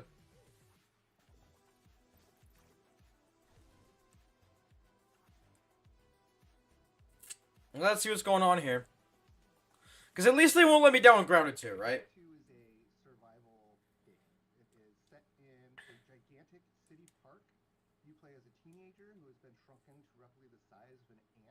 And you just have to survive in this environment with, insects that are the size of a bus, and figuring out how to eat and get some water and fight those bugs and craft new materials and new weapons. As you go and gain in power and get over those initial survival challenges, you can sort of get into the story of what has really happened in this park. A number of huge updates planned for the park. This is the first big content update that we have. We've been calling it the Winter Update. It's really about adding in this next big chunk to the park. And that comes with a lot of things that are very, very exciting for us. With this Winter Update, which is the community garden, is attached right to that early picnic area on the map. It's just to the east of it, behind the gigantic statue of Tully and Virgil. This was our opportunity to really start delving into a brand new biome with everything that entailed. You've vegetable garden, you've got a greenhouse, and you've got a pumpkin patch. All of these introduce a lot of new and different types of artwork and places for the player to explore. And then, of course, then we need all the insects that go in these areas too. And so a ton of new insects that are in there. What was that? What are you? You know, you can fight. Maybe they're docile and you can attack them. Many of them are aggressive and will attack you. And regardless, Black ants, wasps, fireflies. and then eventually turn them into fashionable attire. Yeah! Going to a new biome, a new area in the park allows us to fully lean into what makes the park unique. For us, that means that mixture of really organic structures as well as that man-made touch. That this was designed by humans at human level. Wasps are coming back, which are a lot Oh, of God. to fight, but can be kind of annoying. Again, this is a survival game, so so excited about those things coming back. Black ants are also coming back too, and like with both of Yeah! More ants to genocide! weapons that you can craft after you've defeated these creatures. We're more excited about the new creatures that are coming in the Garden update, though. So we developed a brand new creature in the cricket. The cricket is Oh, it's a pretty big. cricket. Again, this is the size of a large bus, probably. It has some very unique attack combinations that are a lot of Oh! fun. It can also, of course, jump very, very far. It has its own armor sets. It has its own weapon or weapons that you can craft based upon it. And then the same thing for earwig. We actually have two different types of earwig. Oh, I hate those things. That tend to travel around together, support the player with their strategic opportunities. Again, you can turn those into armor. Of course, turn them into your base furnishings. God, I hate those things. No. Really want Grounded 1 players to be excited to see these creatures again, but also to be surprised and delighted by the changes. Just like we did in the picnic area, we revamped the combat. So that means even looking at the old legacy creatures, going, okay, how do we make them a part of the system? How do we make them challenging in this new dance? How can we leverage our systems to make them more interesting? And so hopefully there's a couple of twists coming, even with the old favorites, that will keep veteran players on their toes and will surprise and delight. Oh, Bombardier Beetle. Brand new buggy, the Ladybug buggy, which you'll be able Oh my God, it's a tank. and raise and hatch, and then ride around. It's a fucking tank. Oh my God, he's a tank. He's a unit. Grounded 1 at some point jumped on the Ladybug and let it transport them around, and we often joke that that was the original buggy prototype. And there's something so iconic about the Ladybug and getting on it and wanting to ride it that it felt like an inevitability for us. But what's important for us whenever we do introduce a new buggies, we don't want it to just be another one or just a horse, And so it really boiled down to what can the Ladybuggy bring to the table that the other ones weren't? What can make her stand apart and bring a utility and an experience to the player that the other buggies aren't? How can we carve out her own little niche in the game? If she's the tank, she's the one who can get into those really tough fights and withstand those large swarms of insects. And that's where the idea of the water cannon on her back and players being able to shoot at their enemies. And that ended up providing a ton of gameplay opportunities and a really unique experience. Being able to shoot down the aerial insects that are often a bit more challenging and a bit more frustrating for players. Well, now you have this ranged weapon that you can take them down with that feels super satisfying, almost like an anti-air gun. As soon as we cracked that, it felt like, okay, there she is. That's her niche. And now it's just about bringing that experience to life and finding moments in the garden experience to really highlight that and let that shine for the player. So we saw Avowed, great interview that you did over there. We see now that we have New Game Plus coming. Blizzard. Holy shit! Blizzard. Presets, you got new races, which species. Yeah, Lua will have a lot of fun with. Back. Welcome, Toolbuster. Good to see you, friend. How are you, friend? Game, of course, launched earlier this year. Obsidian's been very busy. Yeah, and they're doing these free updates now. And so they also are adding New Game Plus, which adds a whole new reason for you to go back through the game. It really doesn't, though. We got another one. We got the Avowed Platinum Trophy was insane. Here we go. Yeah, but it's coming and it's available. Is winning happening? Mia. You just missed one of the funniest fucking crash outs, alright? Obsidian Entertainment came forward with a few updates. They talked about Grounded 2 and Avowed, alright? Grounded 2 is getting some decent content updates. I fucking respect them for it. Avowed's content update is allowing the players to make their character a different fucking race. That's their fucking update. To allow players to make fucking characters of different races. As if it wasn't supposed to be in the game fucking already. And not to mention, Mia, right?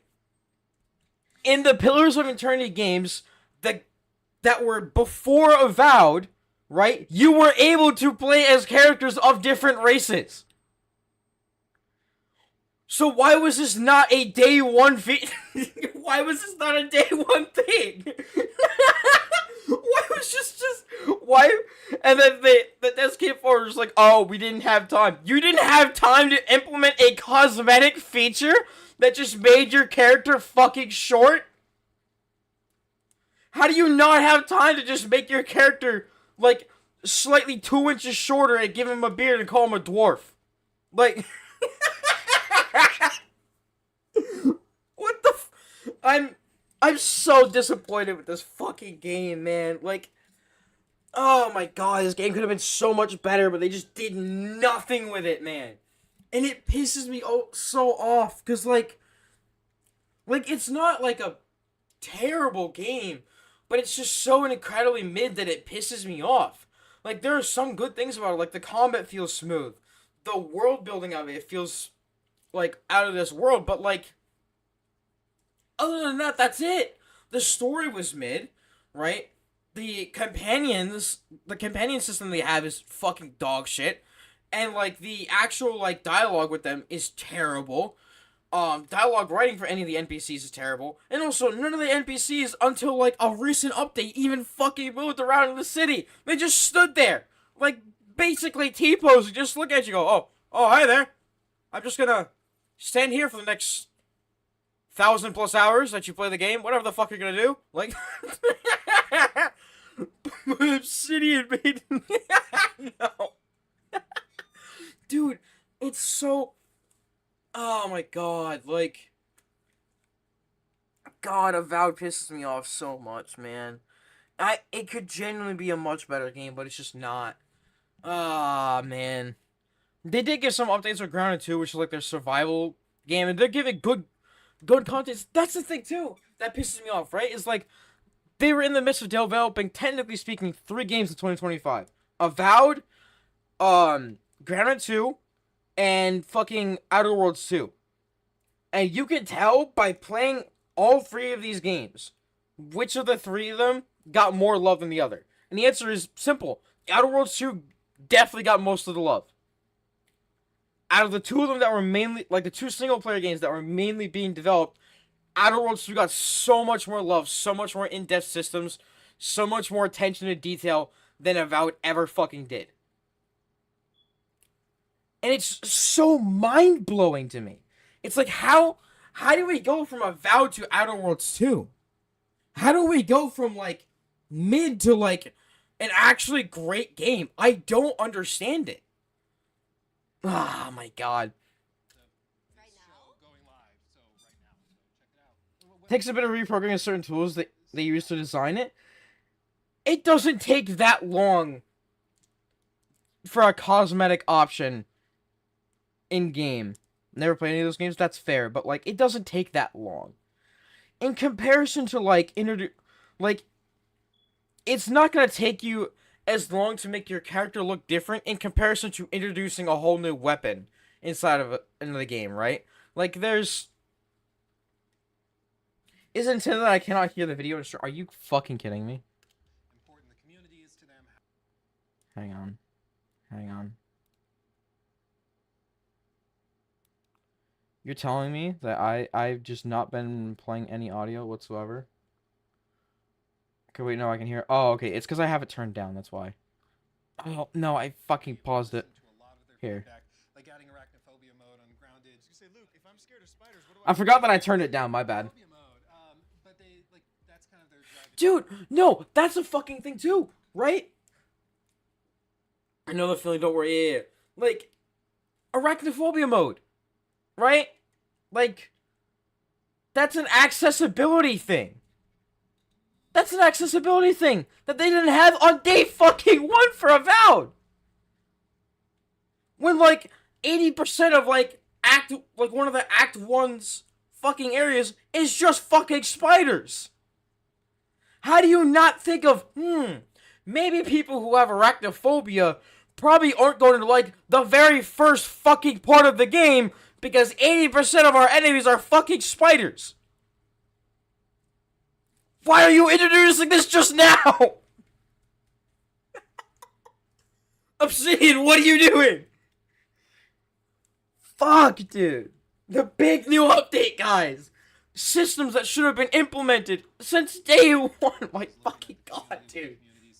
Fuck! Hey, we'd like more species and more customization options in Character Builder.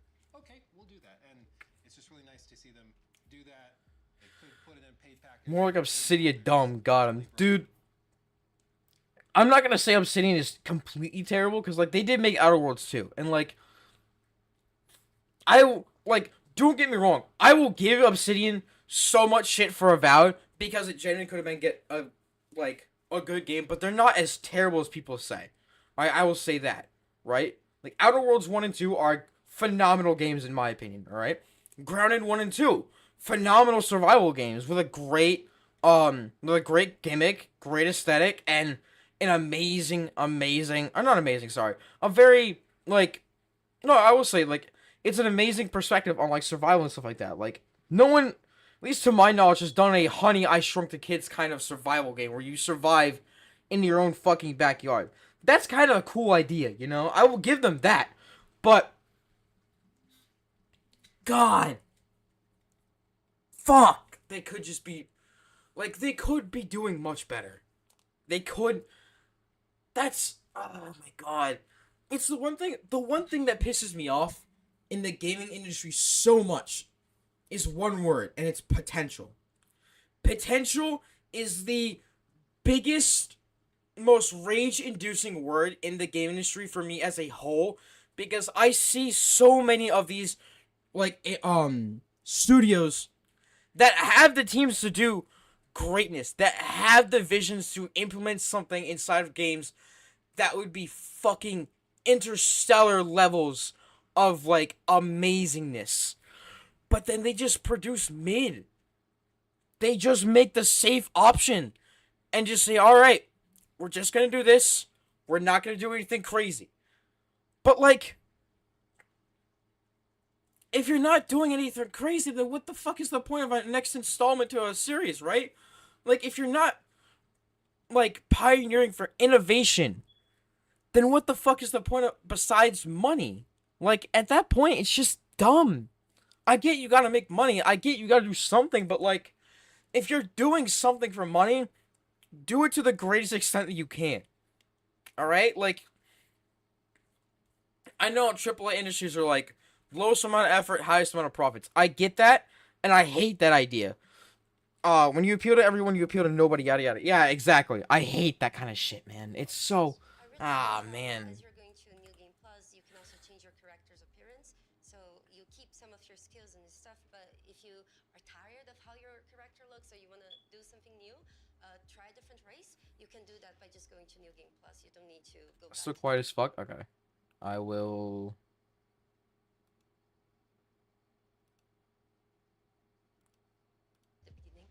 Maybe it's just because my headphones are loud as fuck. Which is bringing the Garden of Brook Hollow Park that is now going to be open. So it's Is that better? Have new creatures. Maybe it's my OBS. Mushroom brick material that you can build more stuff with, and also a Perhaps. Maybe it's just my OBS. Buggy.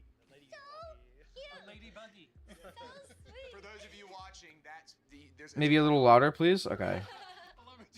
Ladybug E, because because you can mount it and ride it like a buggy. Yeah, and speaking to listening community, they also take a lot of feedback. This is a game that launched Better? back in early I access think. back in July, and so this is a That major works. winter Sick. update is what they're calling it, and it was heavily requested to have All right. different types of transport, which they are still planning more for the future that people can be excited about. See, like- they always listen to feedback about, you know, should an insect be an enemy? Should an insect be what they call, you know, is it docile or docile? I'm from Iowa. Whatever you Tomato, prefer. tomato. Yeah. Different insects can be friendly, some can be enemies, and then of course they can also treat them now as transport as well. You looked at Luke when you asked. Well, I'm not looking at you. And so with this update, they're doing this throughout a lot of the time. See, like, even this, like, this is a small update to a survival game. Granted, it is a survival game. But there's so much more content being added to a game that was developed in 2024! In 2024! In 2024! This game is getting more content than a game that was produced in 2025. What the fuck is wrong? Sorry. And, like, the innovation for their updates is incredible. Like, they're introducing a new buggy that's different from the rest of them. It has a different gimmick. Like, the soldier ant one is like a gatherer. The spider can, like, traverse up webs and can, like, jump and stuff like that. And then the new ladybug is a fucking absolute unit and a tank, and you can put a turret on top of it. That's innovation. They're also introducing new enemies, new bugs, also new docile bugs, new armor sets, new stuff for combat. Like, dude, put this innovation towards Avowed. What are you doing? They're gonna give you Like, a lot of these big updates, and you're gonna fuck. be surprised of, like, when it first released early access, there was still plenty to do. It was a survival game, but if you were a fan of Grounded, the original, you knew they were still gonna have a great Obsidian, where's the gay sex update? Where's my gay sex? Where is it, Obsidian? update for you like this, and so they have a lot on their roadmap. I need the it! way the game is oddly, like, scaled down, you know, it's from Honey, I Shrunk the Kids. The real Devours and Friends we made along the way. Down, Fuck so off. much they still want to do what they've been doing for a long, long time. Well, and that cricket. Yeah, in the cricket game, thing looks that thing's terrifying. horrifying. It turns around and like. You're like, wait, what's he doing? What's he doing?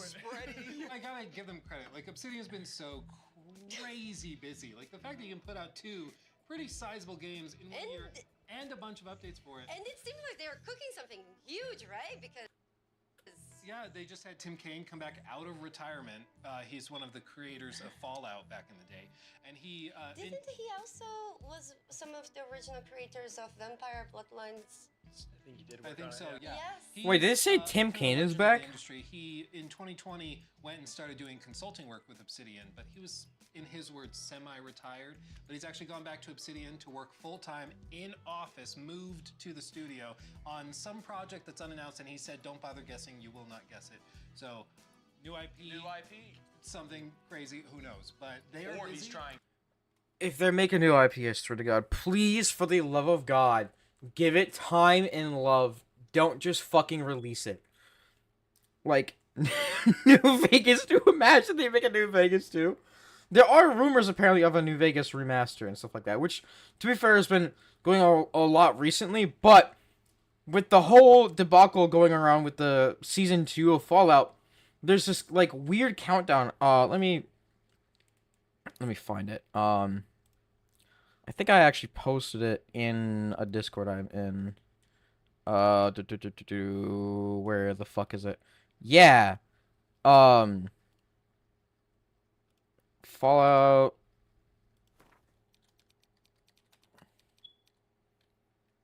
So, where is it?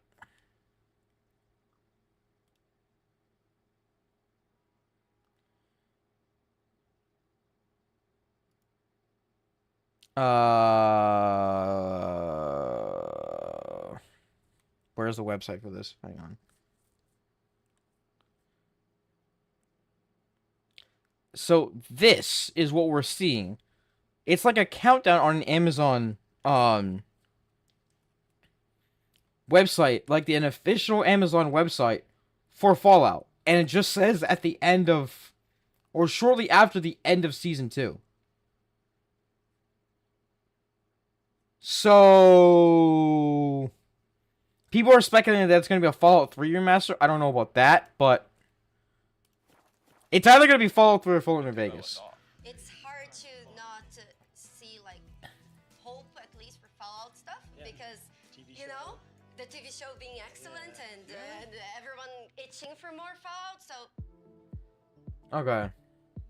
Outward 2, Forsaken Next up, we have Realms, 3 fantasy RPG games Dragon that are Twin. looking very Okay.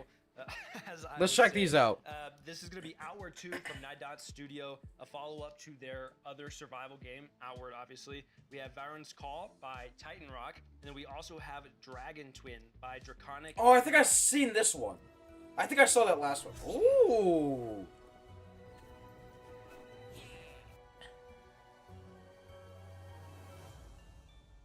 Outward is an open world RPG, which for once you're not some kind of special superhero or the last child from a prophecy. You're just a dude or a dudette. And the reason why we are downscaling who the player is because they want to be immersed more than they want to be powerful. And that was the big change in our approach. All right. We made all of our design decisions to be in alignment with this vision. If you were just a regular person and you wanted to think like a human would, but in a fantasy. Why does this just look like Avowed but better? Why does this just look like Avowed but better? Aloof.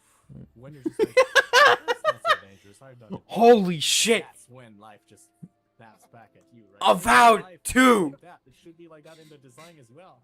So one gigantic. Oh, well, it looks generic as is, fuck. like, It does look activation. generic. In Outward 1, like, we had very ugly protagonists.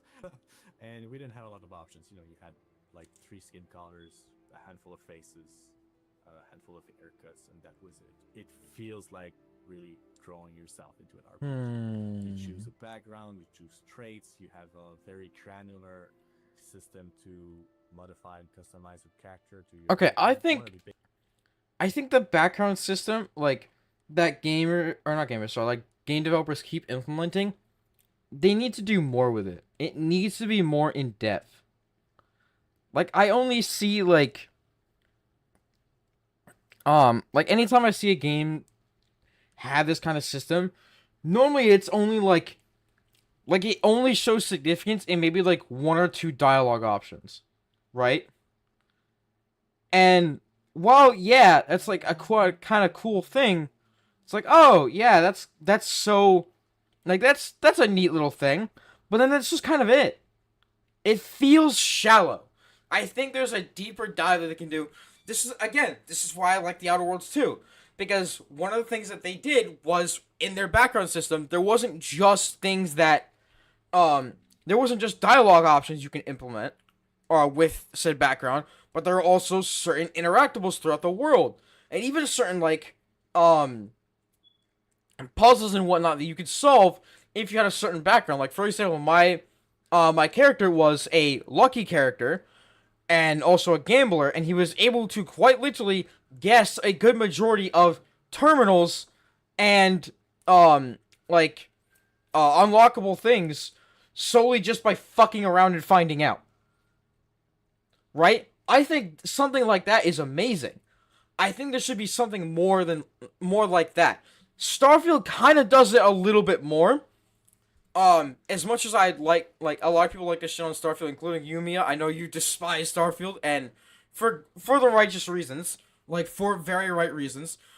One thing I will say Starfield kind of got right is where they were going with this background system. Like, there were different things, like, you could straight up have parents inside of the game. You could go visit your parents and be like, oh, hey, how's it going? You could be wanted and have bounty hunters chase your ass throughout the entire game. You can have the adoring fucking fan from fucking Oblivion just all of a sudden pop out of your asshole and be like, Vai Vectana, and just all of a sudden just start chasing you down with your life.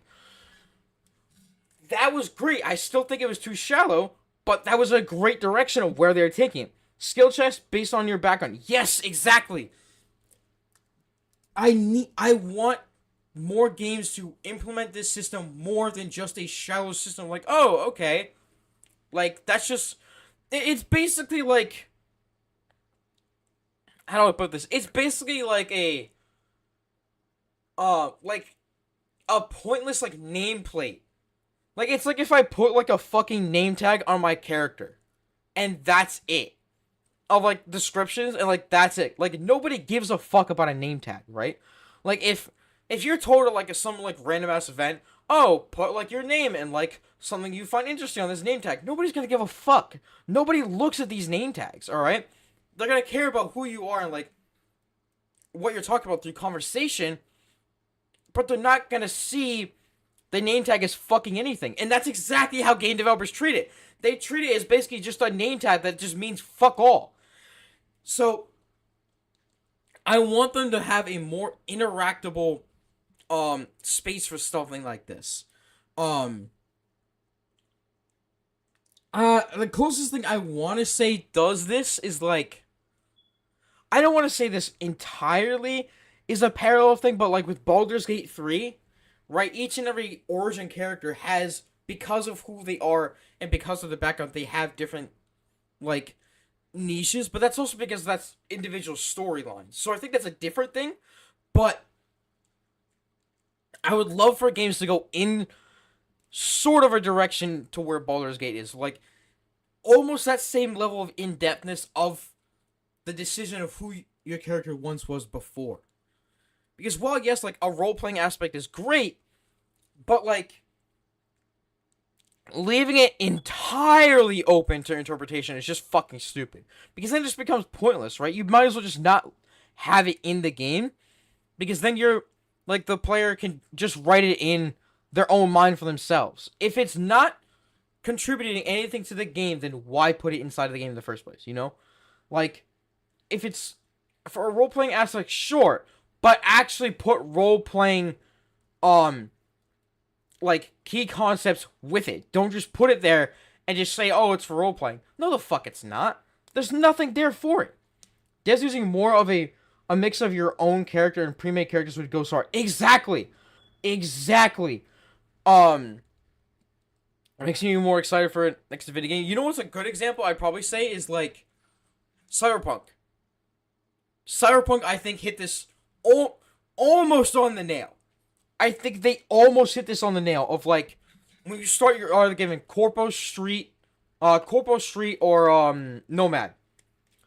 And those, not only do they affect the beginning of the game, like the actual intro to your game, which, by the way, that's fucking underrated as fuck. That actual feature, completely underrated, alright? Because that gives a unique experience for like, a bunch of players. But you also get additional quest lines, like, after all the dialogue, or not dialogue, after all the, prologue stuff happens, and then eventually through down the line of, like, gaining reputation, someone from your past shows up. In addition to the fact that you have skill checks, and, like, unique dialogue depending on what, background you chose. I think CDPR hit that on the fucking nail with that. I wish there was still a little bit more to it, but I think they did it exactly right with that. I would love to see that, hopefully, in Cyberpunk Orion, when they make the next Cyberpunk game.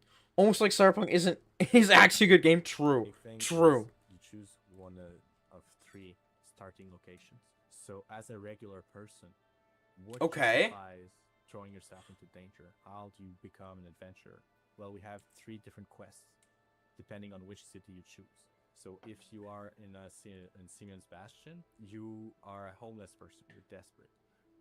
In Tramontaine, you are a miner and you're trying to, like, improve your status. Boop, yo. You are just a clerk who just bought a house. What could possibly go wrong? You know, and very mundane situations, like you're not special or anything, but something special happens to you, and then you have to live up to the situation. We want a weather system. So this is a good start. I say this is something that's a, no pun intended, but that's a good start to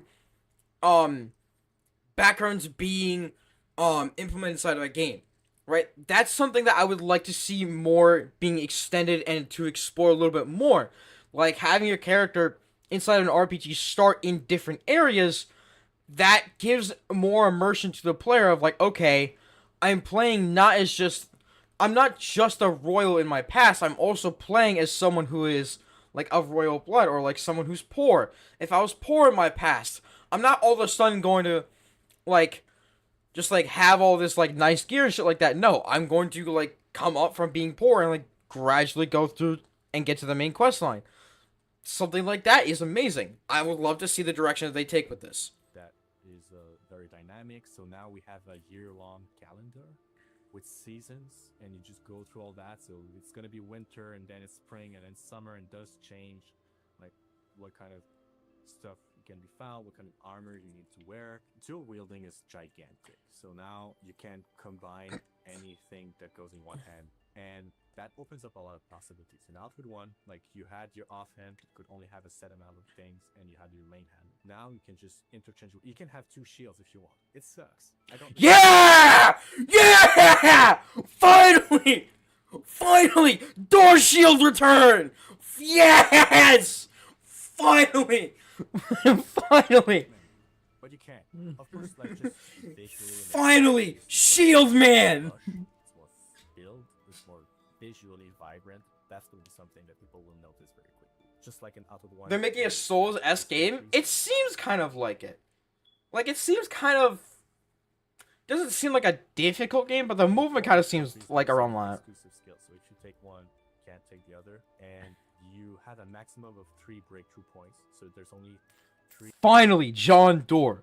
Yes! ...that you can learn from to the maximum of the capabilities. Otherwise, you only have like the first few layers of skills available. One thing we added are the attribute points, the core stats, so strength, agility, constitution, willpower, intelligence. We added those. We're gonna track a lot of different things that you do. They're all gonna have like different thresholds. So let's say if you dodge attacks successfully a certain number of times, you unlock a node that will passive traits and increase your agility. So very small incremental changes. We start with very simple things, and it expands us in more and more circles. So Okay. be able from the very start to unlock all 3 skill trees just because you have the cash to do it. You will have to have experience. You will need to have practiced the life of danger in Ori to be able to understand, like get to the next level of the skill trees. Other than that, well, I think it's important to note that all 4 regions are new regions, so it's really just completely new environment to explore.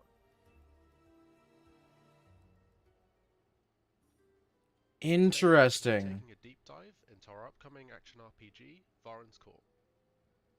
The world of Leda is entirely shrouded by darkness on one side, while scorched by endless sun on the other.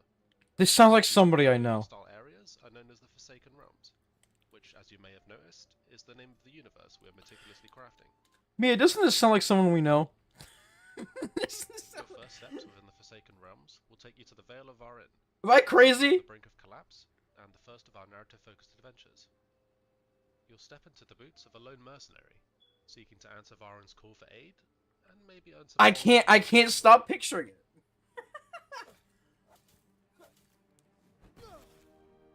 It's clear that Varen needs a hero, and every hero needs a way to... Doesn't ring a bell? Ah, okay. Is that a fucking Wampa from Star Wars? What the fuck? Wide range of playstyles, offering you the freedom to combat the unknown in a variety of ways. Whether you prefer to be a nimble-footed archer, flinging fireballs between arrows, or face your foes toe-to-toe as an axe... Holy shit. Beyblade, let it rip.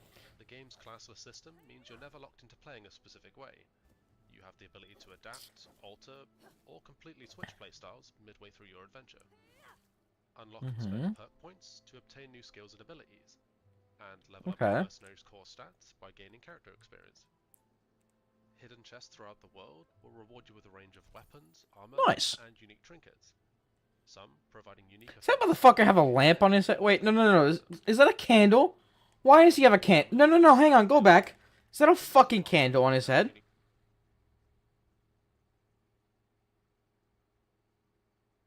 Why is it... You know what? We're gonna move on. Some providing unique It's a shitty ass inventory. It kind of is.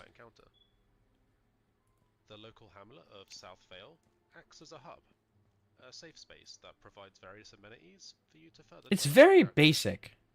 Use the forge to upgrade the weapons and armor you find throughout the world, and the dismantling bench to deconstruct items for materials. The spell crafting table can be used to increase the power of your magic. Everything from an area of effect freeze attack that stops the enemy in their tracks, to ripping up the ground from underneath their feet with destructive force. use the trap making bench to upgrade and unlock new traps and gadgets. Finally, generic thing. Yeah, this game looks very generic. Very, very generic, I must say. This can be used to custom brew It looks almost like it's in early access. health and restoring stamina, to curing yourself of nasty status effects. These concoctions are sure to aid you on your journey. Okay, great. So you What the fuck? No. No. What the fuck? What the fuck is that?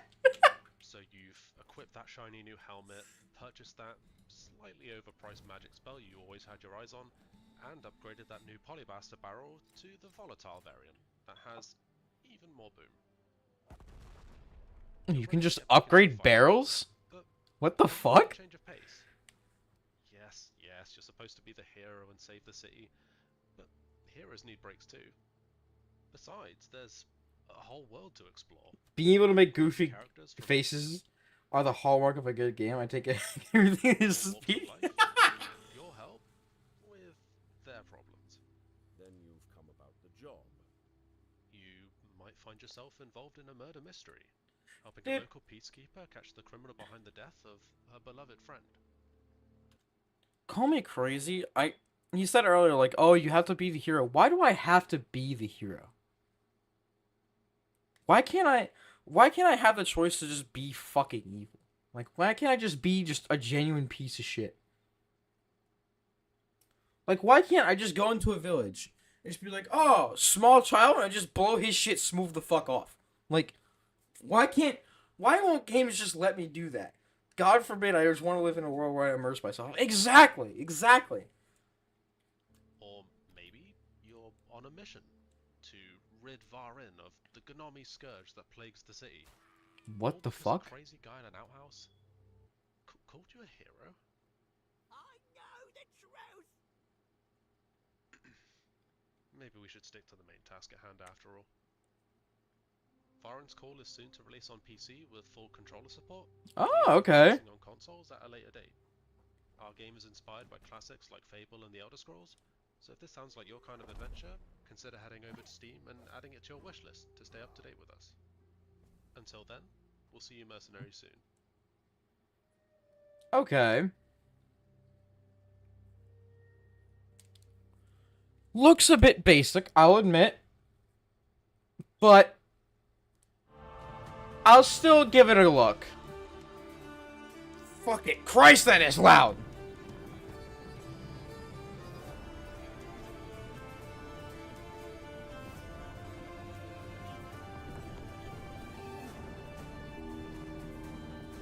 Create your dragon, take the skies, ride into battle.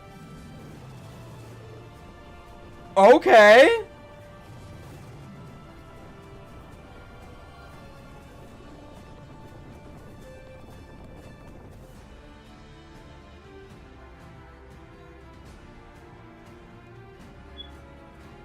Alright. Ooh.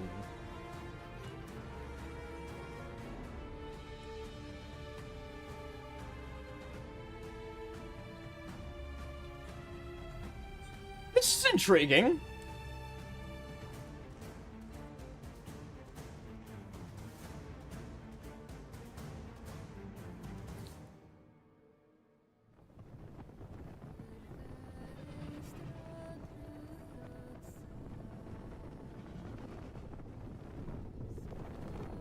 Thank you, Two-Bosser. See you later, friend. Catch you later. Okay, so here's my question for this game, alright? I have the same question that I'm going to ask for this game, the exact same question I asked when I originally saw Skull and Bones is, right? I see a human, or like, what I think is a human rider on the back of that dragon. What significance does that rider have to the gameplay? That's something that's concerning me. Slightly. If it's all about the dragon, right? If it's, like, if the rider is basically just a cosmetical thing to have, like, just on the back of the dragon, then is it really needed? It might be just a little nitpicking of a thing, but it's like, does it, like, do we need to have a rider, or can it just be focused entirely on creating the dragon of itself and not being a dragon rider? Or is there going to be, like, lane combat involving that dragon rider, or different aspects of, like, I don't know, talking to NPCs or whatnot? But if it's just focusing on the dragon of itself, then we kind of have another Skull and Bones issue where it's like, Skull and Bones was like a pirate, like it was marketed to be a pirate game that was in similar fashion to Assassin's Creed Black Flag, but they had literally no fucking interactions with humans. It was just you sailing the ships and fighting each other. Like in PvE or PvP, I can't remember. Which, if you don't know about Skull and Bones, first off, game is dog shit, alright? Do not recommend it, 0 out of 10. Alright? Do not waste your time on Skull and Bones. Alright? 1000%. I will tell you that for free. There are motherfuckers who are streaming that are bigger than me who got sponsored to say it was a great game. Don't fucking listen to those whack assholes, alright? The game was dog shit. Don't encourage it. And it had this same situation of, like, they didn't implement human interaction within the game until later on.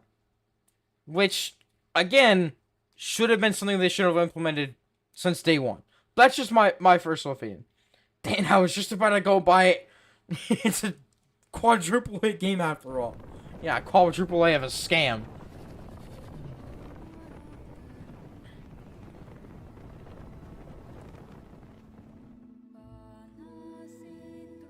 Oh, okay. So we're getting into, like, really extensive detail with this. I like that.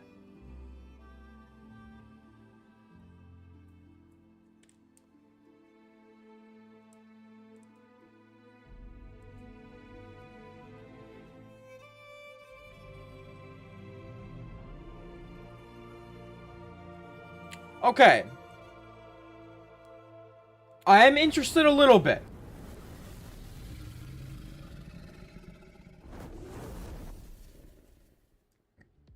I am intrigued. How hard is this game going to be? Because the most common question about the original Outward was, okay, this is like, does it have to be so hard? I actually got to play the game in the alpha version, and I got my ass kicked.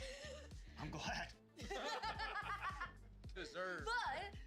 But it's actually amazing. Like, I actually really enjoyed it because exploring this game felt very rewarding, and there's like a camping system, so you can camp like right outside like the enemy zone, and then you prepare like your weapons and everything to wreck the enemy, because if you don't prepare, oh, you're in trouble. It's known to be a very, very hardcore survival, and when I was talking to Guillaume, he was like, if you die, it is likely your fault. And we all heard him say, like, it's not hard, but it is demanding, and they always at all times want to live up to those words, which is really awesome. And they will have a pack mule, which he said, of course, shocker, can die if you don't take care of it. Of course.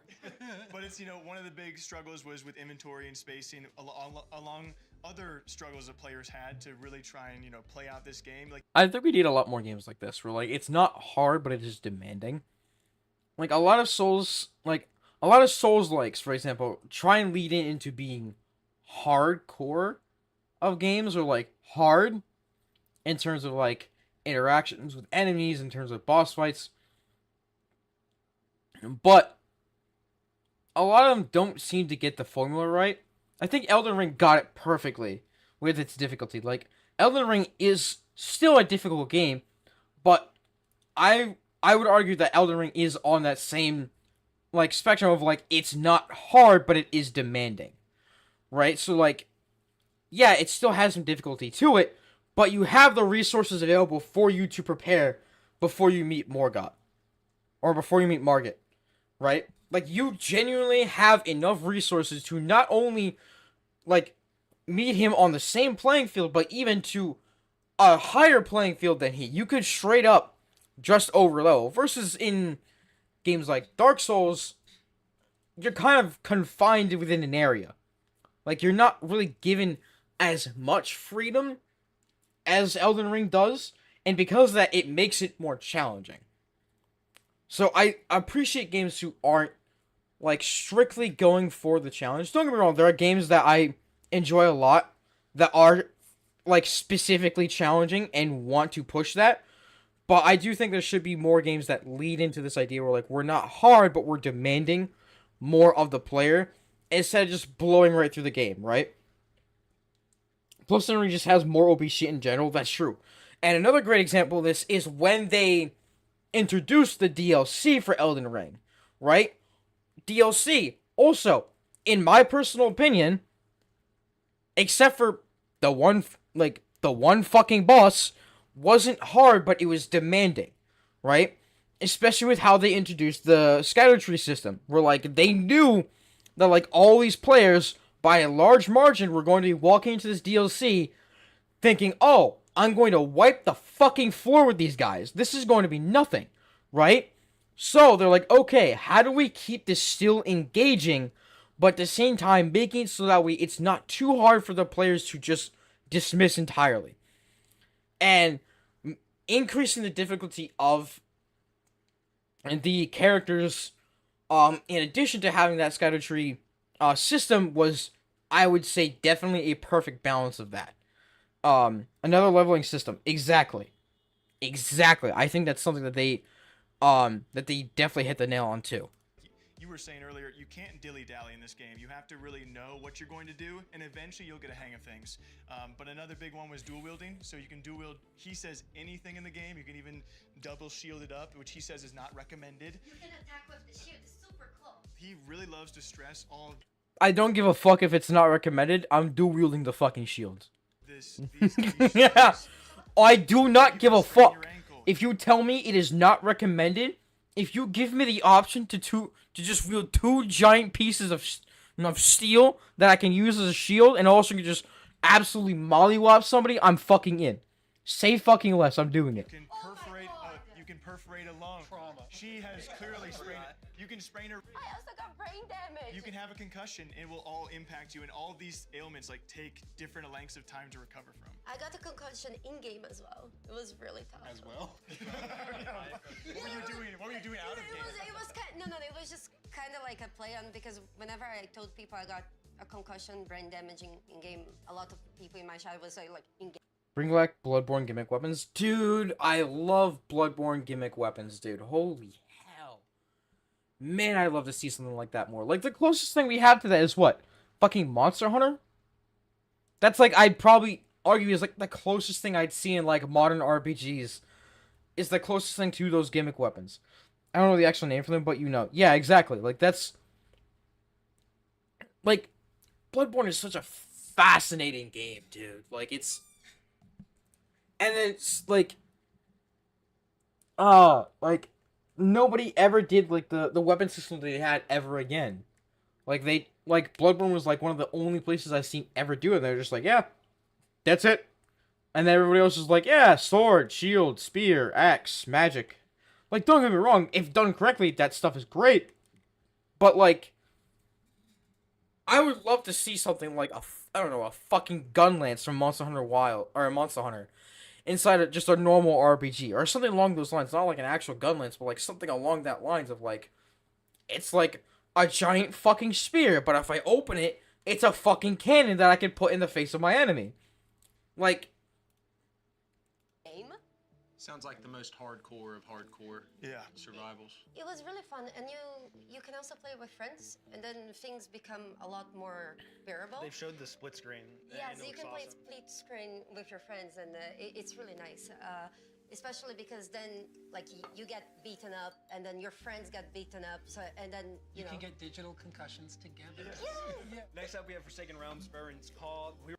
spear gun that turns into a proper spear. Yeah. It looks sick. Most importantly, controllers. I can play that one. I was trying to put my finger on what like the vibe was, and at the very end of the trailer, they say inspired by games like Fable. They really struck an interesting vibe. It seems like it's got a lot of soul and heart in it. We talked about music a lot today. I just want to say that was something I noticed right there. That flute, there's something about a flute. When a flute starts playing, when the in a flute fantasy started, game, dude. When the flute started playing, he was like, oh my god. I'm ready to go to war. No, the game looks really nice. It looks very well detailed, and I can't wait to try it. they angled it that like, hey, you can do this thing. You can really focus on combat and the main quest line, the main story, but this is also an expansive world where there are a bunch of little side stories where you can go to these individual side characters and like help them catch their chicken. Yeah, or yeah, murder mystery or whatever it is, and I feel like that's what builds out a world and makes it feel more full. So I think it looks great. Third, we had Dragon Twin. I don't even know if we're. Let's ride. Dude, you can make your own dragon. There's a character creator for your dragon. Did you see the neck? I love always people saying like, shit, I can't wait to try it. You know damn well they ain't trying it. I don't know, because they said this wasn't like, none of this was sponsored and shit like that. Like, this is like genuinely like this show is genuinely for the love of the game. How much do I know is that statement of itself is true? I mean, considering the fact that I just saw Obsidian showcase Avowed, and you're gonna tell me that there aren't paid slots inside of this showcase? I don't know. But they're saying that this whole show is like a passion project for them. So, Jake was like, to be fair, is very early in production. They're working on Stare, yeah.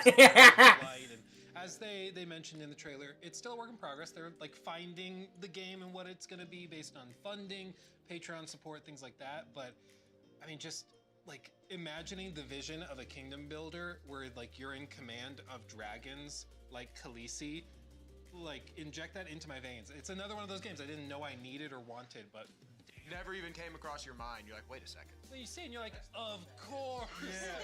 Of course I need that.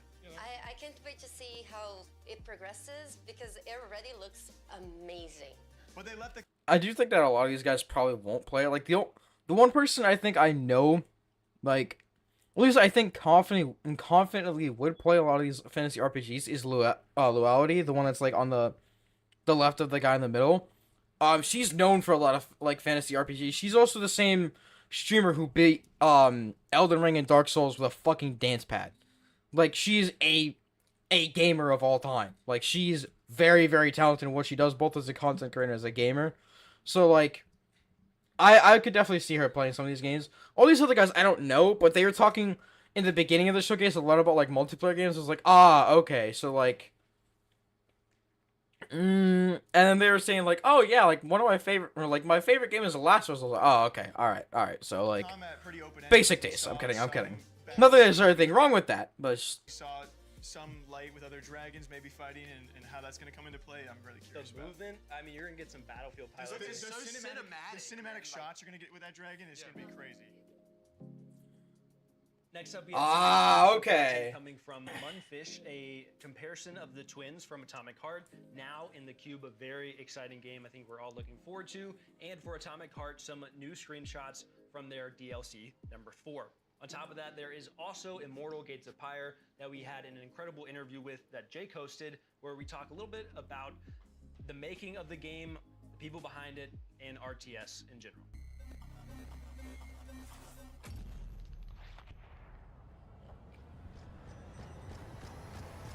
is this another like free to play?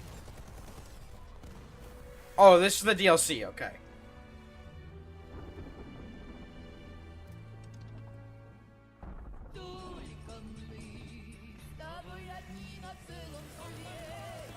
Robot sex?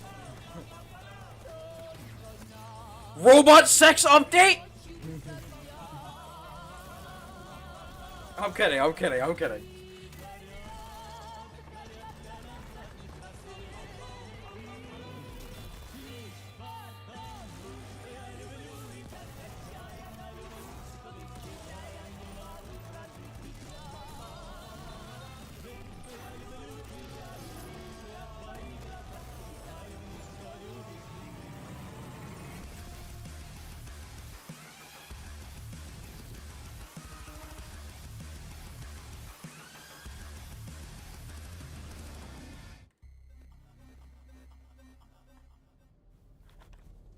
Is it recording? Yeah, it is. It's in the sky, a giant cube. What the fuck? I can The fuck are these people making trees? I have no idea, man. I have no idea. When it showed up, I was in the lab. I didn't even see it. You know? I felt that same fear, though. A terrible sense of my own powerlessness. Is this a battle royale? This looks like a battle royale. This looks like a... It's either an extraction shooter or it's a battle royale. Humanity miss it. And did we actually miss it? What if the cube didn't appear, but revealed itself? What if it was always there, and we've only just started to see it?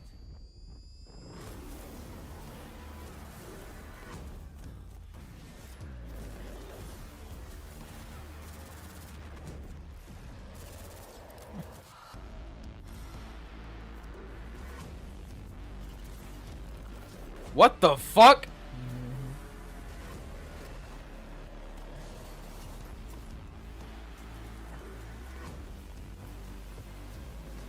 Bro. I'm sorry, was that a modular gun system I just saw?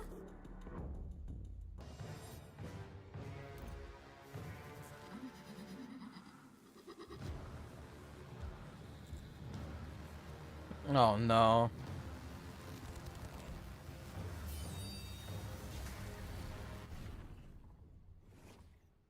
Atomic Heart spinoff? Okay. They announced just a while ago that they were doing this. All we know is that I think it's a multiplayer game. So, like, it could be PvPvE, like, kind of like Arc Raiders. I don't know exactly what it is. There's not much information to go on about it.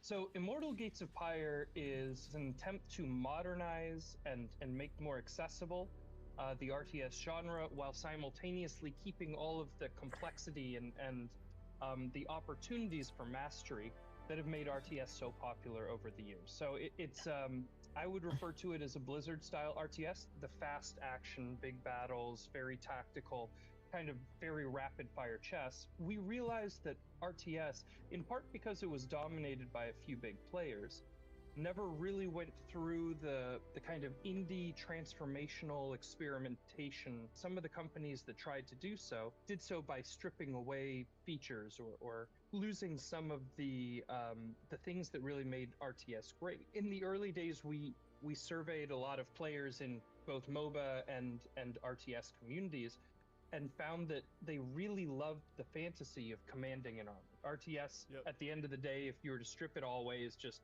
you're commanding an army, another guy's commanding an army in real time. Yeah. Holy shit! Because you get Fish! Individual unit control, it can be very overwhelming, and because you're also building those Giant because you're fish! building a base, because you're having to do so much macroing along with the microing simultaneously, that for most players it just gets overwhelming and complicated. And so we worked through it kind of line by line, trying to figure out what are the rote tasks, what are the things that players are required to do that are not really decisions, that are more just chores, right? And how do we make more and more of the complexity Everyone gets to of the fish. game, but True. optional, True.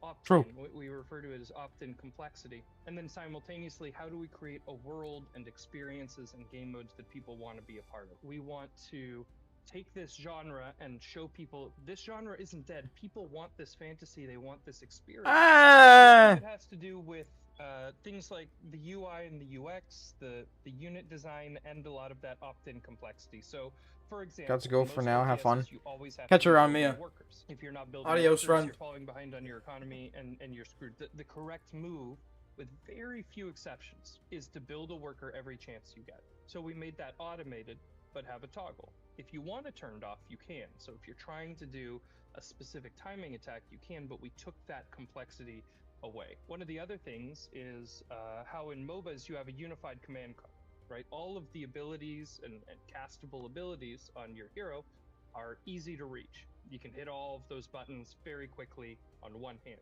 We redesigned the UI UX to be the same way. So you can select your whole army with one button by default, and then all of the abilities, castable abilities of your army are also on that one unified command card. One of the things that people often tell us is that when they watch our game, it looks like an RTS, but when they play it, it almost plays more like a MOBA in terms of how they're commanding their army. Our early idea was if we bring the top, 10 modders within generally the strategy gaming space, if we bring them all together and we say, if we were to come together and build a game that truly is the next generation of RTS, what does it look like? And that's what we set out to do. The 1v1 or 2v2. Okay, I will say that's a smart idea. Bringing modders of a genre together to ask them about creating a game, that's an incredibly smart idea, right? Again, an example is like when what's it called? Mojang, they hired the main developer for the Aether mod. Incredibly smart decision to do. Because they understand the game to a better extent, to a better level than I would argue that the devs actually do. Because they understand much more about the general public and about, like, smaller decisions than, like, a lot of developers do. Because a lot of them focus on, like, bigger decisions and bigger reception given to their game. But a lot of people don't see, like, the smaller things that can be said, or, like, things that could be tweaked and tuned. And modders do a ton of that with a lot of games, right? So hiring them, be like, hey, like, give us some pointers for, like, making a game, right? Or, like, of this certain genre. They know things that, like, even developers of these games just genuinely don't know how to fix. That's a really great start, I'd say. PvP experiences, they're similar to StarCraft or a StarCraft 2. You know, maps, we did redesign the maps and we redesigned the mechanics in a way that 2v2 is actually really, really fun. It's a core support gameplay mode, and players, including pro players, have actually really enjoyed doing 2v2 tournaments. But the ultimate goal is to destroy the enemy's town centers, and so it's kind of a tactical back and forth with counters and strategic snipings and using immortal abilities in clever ways. So it's great for mastery and laddering and skill gain. Ultimately, or at least the goal, is to have other PvP modes that are more casual or more playful, kind of some chaos modes, auto battler modes, things like that, where if you just have 10 minutes and you want to have a beer while doing it, and you want to do something that's a bit strategic, but you don't want to get that sweaty, we want to have those experiences too. That's a big part of the target market that we're looking at, is people that like to be challenged mentally, but don't necessarily want to try to do the crazy APM and don't want to get too invested in the competition. We want to do a full grand campaign. The inspiration for how we kind of want, or how we see the ideal campaign, if we can build it, is very similar to Dark Crusade. It's a grand campaign. You can be kind of any of these different factions and conquering territory and building new and unique stories. One of the better trailers that I think we all saw back around SGF last Not year. our new trailer that we're showing with this. Of course, the twin comparison is new, which is very cool to see the twins for the first time in this universe, if you like Atomic Heart.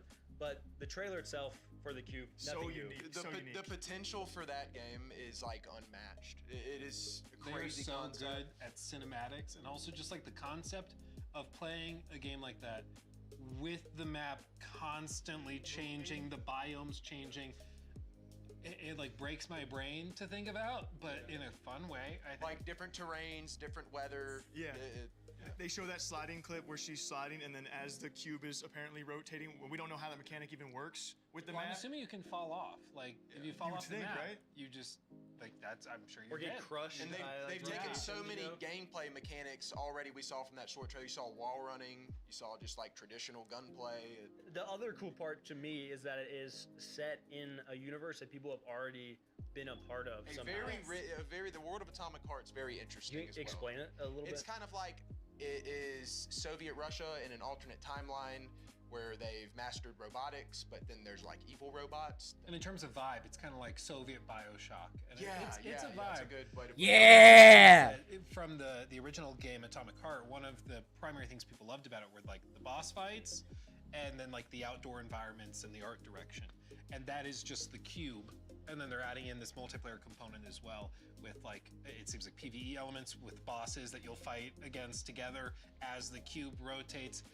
I can't wait to find out more. I love how open-ended they are. Mundfish are like, we are all curious because we don't know the exact direction they're going and where it could end up. And I was trying to pinpoint like what game I was looking at, because we are gonna flow into Atomic Heart, and I love that tie between those worlds. But I honestly saw a piece of like the finals and the first destructibility and cube movement we saw when the finals first released. There was something about that aesthetic that I also saw, and I was like, okay, now I'm instantly locked back into this. The DLCs people love. There's already Atomic Heart 1 and 2. This is their 4th and final DLC for Atomic Heart. And when we saw the trailer, we saw the screenshots, it adds new environments and it looks good. Ooh. Then the third game on our list with that one was Immortal Gates of Pyre by Sunspear. Jake, you had a great conversation with Ian. My boy Ian. It's a game that's been in development for a long time. We're going to probably talk about how it's a group of modders, and so they've hired a lot of modders, and they have that DNA for this game and a lot of the concepts they want to plan out for the future. They've had hands on this for almost 10 years, but they've been working hard on it for about 5 is what they would tell you. And they really want to try and combat, as we all know, like the RTS genre is really hard to get into because high barrier of entry. I agree, because it's like you see these games, you know RTS games, and you're like, I don't want to do that. I don't want to work on micro, macro, and all those movements per second and whatnot. And they want to try and combat the pillars that have already established themselves in the RTS genre. We know Age of Empires, but we also know StarCraft is the one that people kind of go to. And he was saying they've had these games in the genre that blew up so early on that it's been hard for companies like this to make a new RTS and survive and branch out and be somewhat unique to what we already have kind of attached to. I do like that they're kind of emphasizing accessibility, because I think it is pretty intimidating for new players. That's why a lot of people don't want to, are kind of They turned seem to off have a by good strategy. RTS. It's just so overwhelming to look at. It's awesome. I'm one of the people who haven't played RTS because I don't want to go against Sweaty Joe, who's been playing this his entire life. I have no. He lives. Yeah, I don't have any clue how to do it. I live for micro, macro movements, This is bro. cool. And then you can have the sweaty experience if you want, or you can have the experience where you just sit at home Jake and said, "I do." have a beer. I did when he said that. I Natty was like, Light. "That's my guy." Exactly. This game was made for. But I do want to really support him, and when it comes to cracking through whatever the current, the current stereotype in that genre is, they're trying to innovate. They're trying to do things differently. And one last thing, they are very, very community focused. So, like a lot of the devs we've spoken to, they love their community. They found their diehards, and it really has shaped the project. And so I hope we see it in the near future. Ooh. Hey. So we have what I'm calling kind of a Western section. We have some new footage from the game X Killer. That's going to be Paradark Studio. There's Far Far West from Evil Raptor and Erosion from Plot Twist.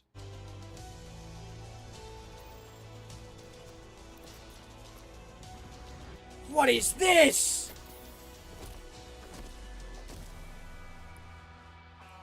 Welcome to the world of Execular. We are Kasia and Amadeus, the creators of the game. And this is Gameplay Overview.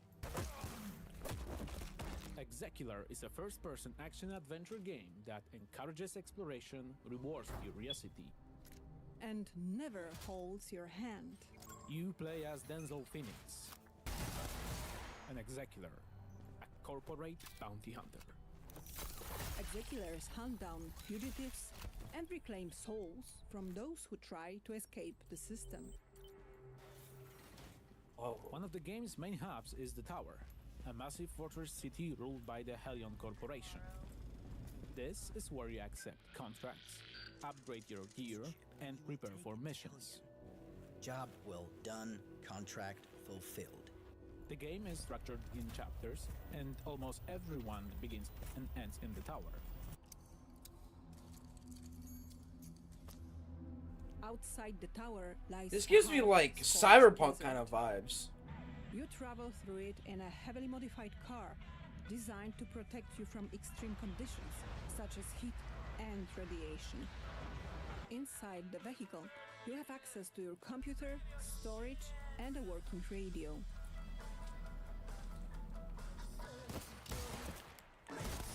From your...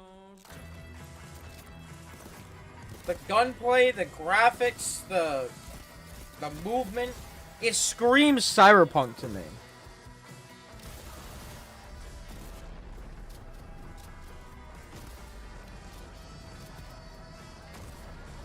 I'm loving it. I'm loving it.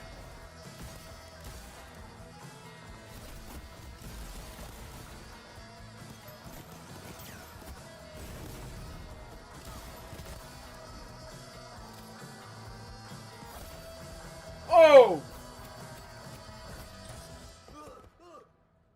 Survival is core part of the experience.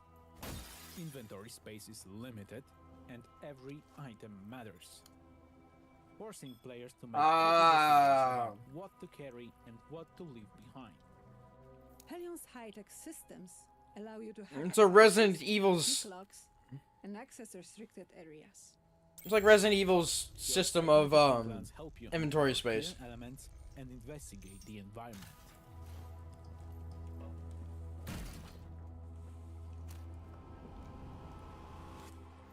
Missions and level design are fully non-linear. There's no single way to complete a contract. Stealth, dialogue, and combat are all valid approaches and can be freely combined. In Exekiller, every decision matters. What's it gonna be? Plata or muerte?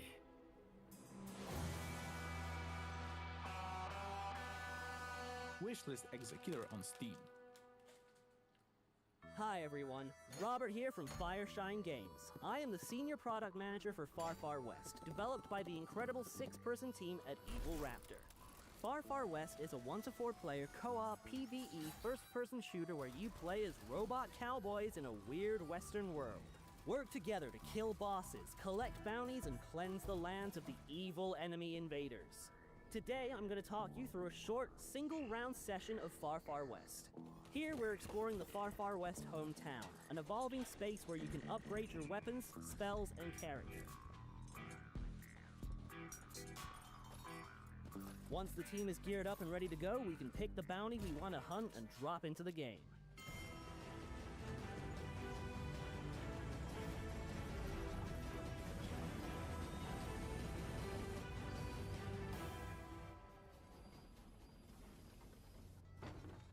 Now that we have dropped into the map, it is time to head to our first objective. We can travel around the map much faster with the use of our trusty horses, which you can summon with the press of a button.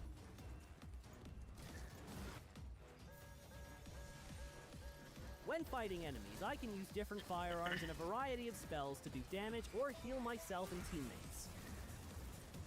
Spells and guns can also be comboed together to make their effects more powerful, spread their damage further, or even create new spells. What? To summon this boss, we need to do the obvious. Launch a nuke at its nest. So let's get this rocket loaded with explosives and shoot it into the sky.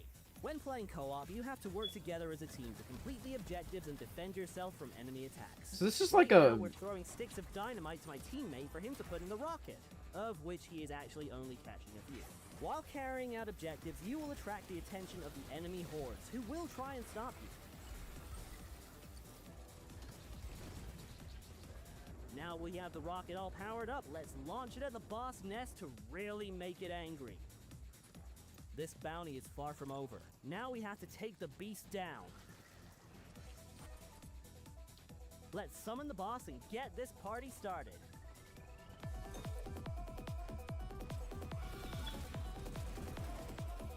What is this, man? This is like a wild, wild west, like... The hell... This is like...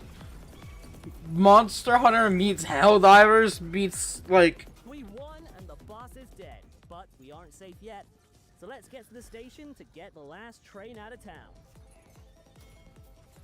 When the train is called, we have to stay alive for its arrival, which is easier said than done when the whole of the far west wants you dead. We made it out alive. Well, some of us. Which means we get to keep the resources we found along the way. These will allow us to upgrade our characters even more and be stronger for the next bounty. This was just one simple game of Far Far West. There are multiple bosses, maps, objectives, weapons, spells, upgrades, and cosmetics, all unlockable through play. You can play the playtest with your friends right now. You know what? I was a little bit skeptical at first, but... You kinda had me. family. What the hell? Whatever happens, you do it or die trying. Is this a dungeon crawler? But even if you kick the bucket, you don't stay dead for long.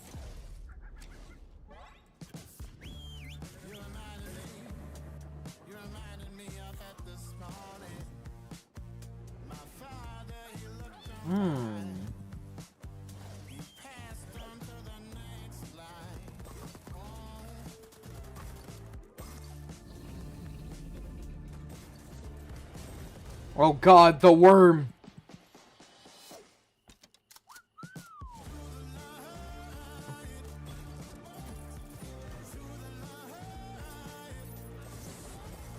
Oh!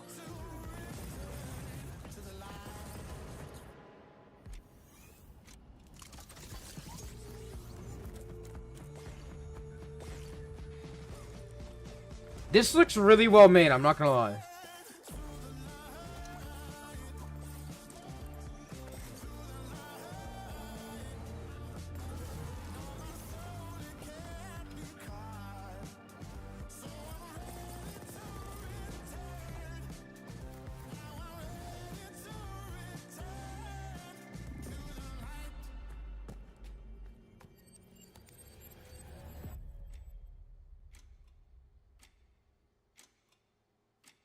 First up, we saw X Killer.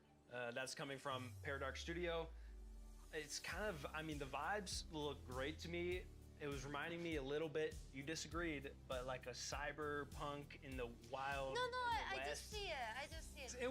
And the animation work was crazy good, like the world building. I think the way it's described is a post-apocalyptic Western-style FPS with a bounty hunter vibe. And so we even saw in the trailer they were picking up bounties.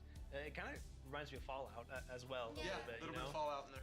So I think it looks like a lot of fun. That could be a new kind of like staple in those types of games, to me at least. Yeah, it's a great combination. I mean, it looks fantastic. Like, it's The stunning. animation- It's coming from such a small Sci-fi Yeah. cowboy, I'm in. Yeah, done. Say less. Money.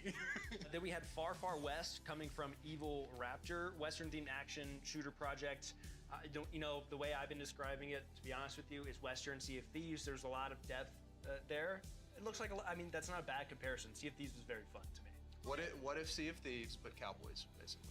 Well, it's that, but also with specific hunts and like bounties. We're going out and doing boss fights with each other. It seems very teamwork based too. Like you saw a clip there where they were fighting the boss on the ground, and one of them was up top, and your teammate threw the dynamite up, caught it, planted it. Looks really cool. Third on this list, another Western. This game is pretty mind-blowing. I think we're all on the same page for that. The art was style is Erosion. divine. I could see this one being like. This is gonna be a big one. Yeah, This is a big one. Well, like the most compelling aspect of it to me is the time passing affecting not just the world that you're exploring, but also like, literally your daughter. She grows older every death that happens. I think it's a decade goes past. So the worse you are at the game. If you die 20 times, like she's not gonna She be dead. there when you get there. You're gonna be talking to a gravestone. But it's just a very captivating art style, like you It's also mentioned. open world. Open world roguelike. Yes. We're gonna have people that are gonna want to go deathless runs of this. I hope that maybe there's a glimpse of hope of like if you have a deathless run or maybe a one That's death like run. the true ending or something. There's a That's- happy ending, but Yeah. I imagine that most other endings are not gonna be so happy, or Yeah. at least a bit sadder. Exciting stuff. Yeah, It looks exciting. really good. We're gonna see a lot from that game. For sure. Next up, we have a very exciting section for people who like competitive games, shooter games. We have an awesome interview that Jake did with the executive producer of the Division franchise. We also have Alpha Response, a game company. I'm gonna go use the bathroom real quick. I'll be right back with you guys, chat.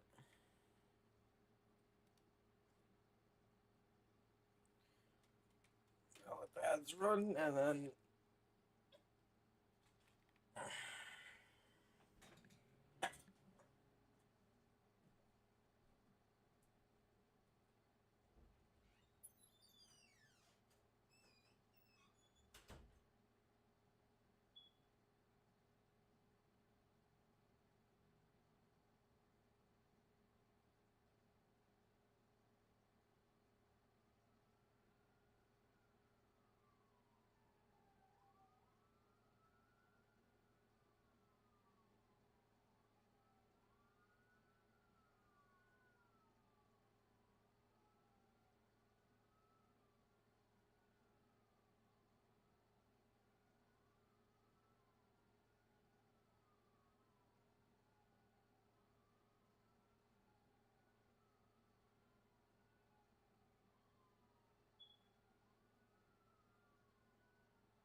let's get on with this, shall we?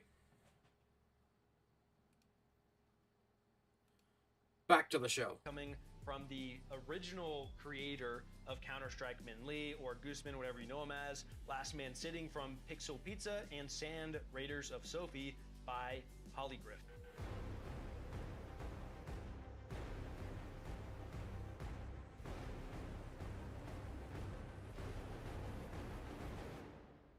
If you imagine a real world location, the most important city in the United States, Washington, D.C., completely ravaged by a pandemic and struck by the strongest, worst blizzard of all time. And you are going to have to survive and extract the most valuable resources. And of course, that leads us to survivors. So what are we doing? Like, we can't rest on our laurels, our 10-year-old laurels from survival. So we're reimagining it. We're bringing this snowstorm, this weather change to Washington, D.C. And that's something that you've never seen in Washington, D.C. We're going to transform the entire map.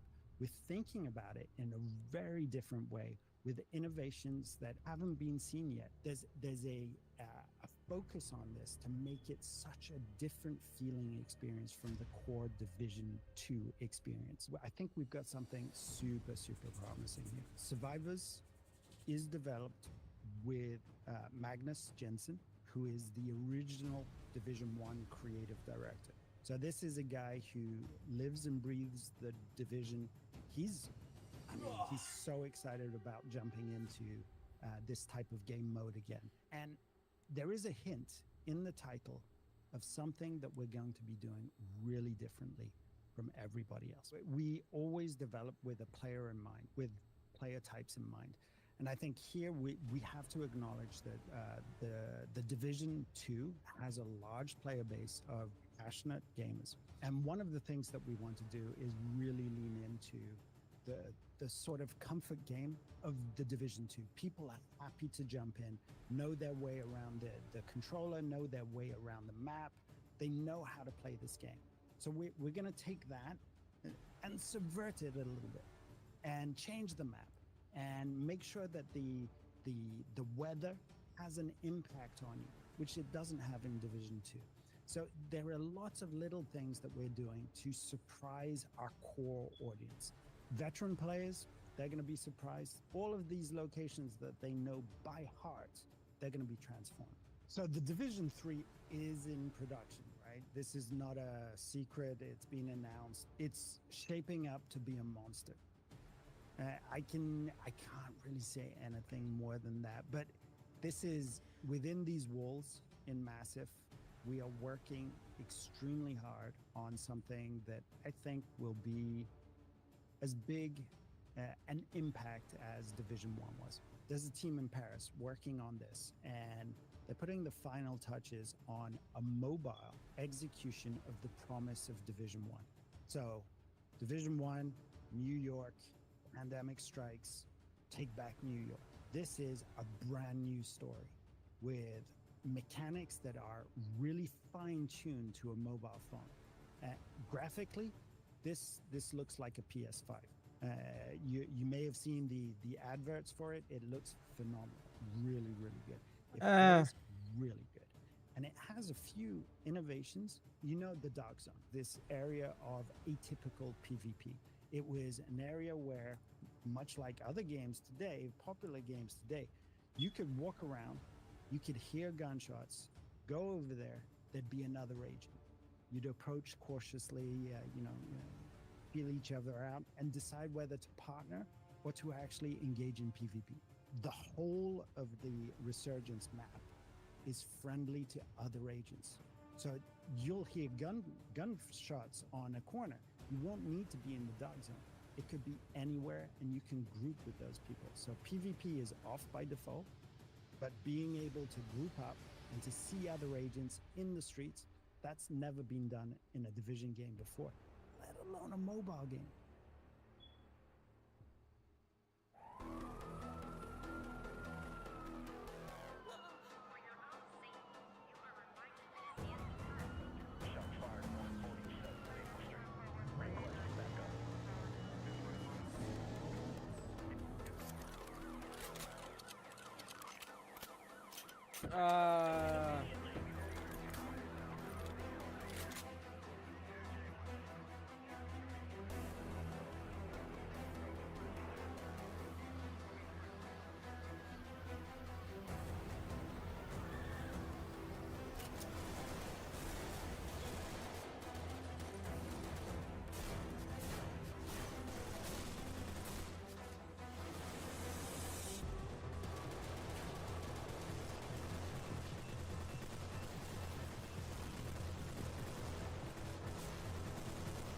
Alright, low-key. How long do we got of this? Hang on. So we got... Fuck, we got a long while. Alright, I'm not gonna lie. I'm gonna start skipping shit soon. Because... I've been here for too long. I ain't gonna lie. Oh, I saw something of interest. You're going to recognize these Black Knights, which look a lot of time. Stuff that is coming to the game that RuneScape players will recognize. New skills come out at each time. So fishing, prayer, agility. You're going to get mithril armor, rune armor coming out. There's 3 new regions next year coming with the 1.0 update like over time. And then we got the first look at Dowden Reach, which is their next region. You're going to recognize these Black Knights, which look... Oh.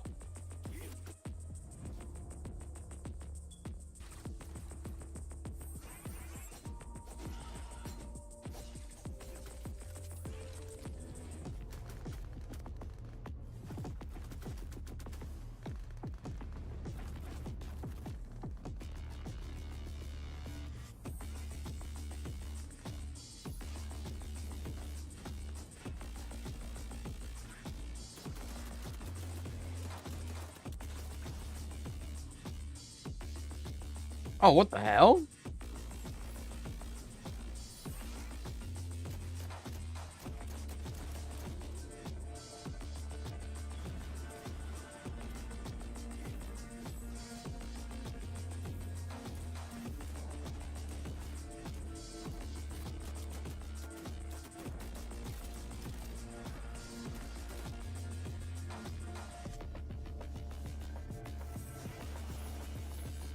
This I low-key wanted to see earlier because this looks...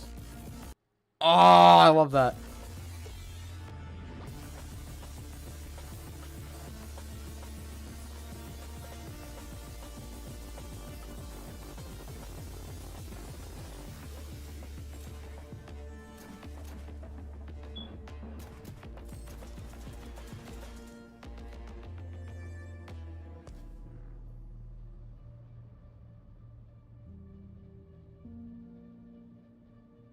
Okay, Darklight Survivor.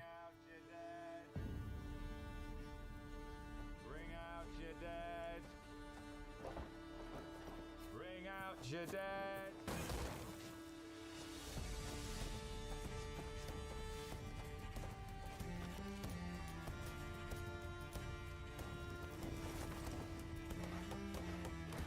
You smell like shite.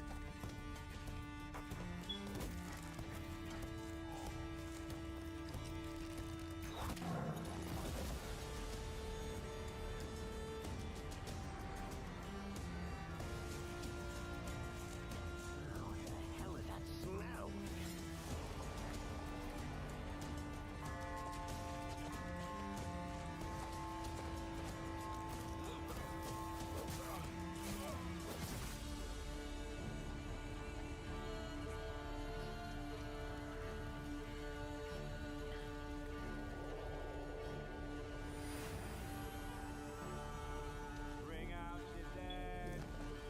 Bring out your dead. Bring out your dead.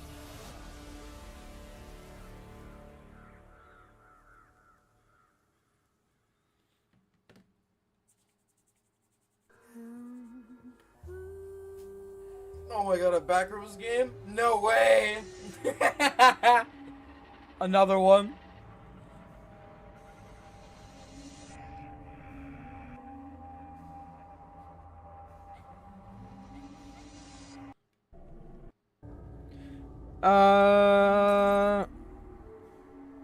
What the hell is this? Oh, wait, hang on. Let it earn your soul.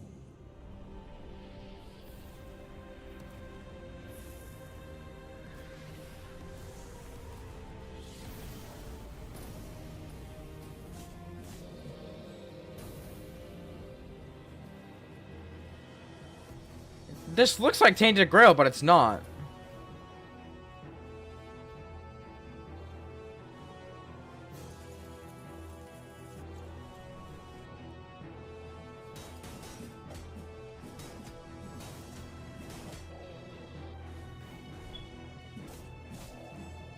Damn!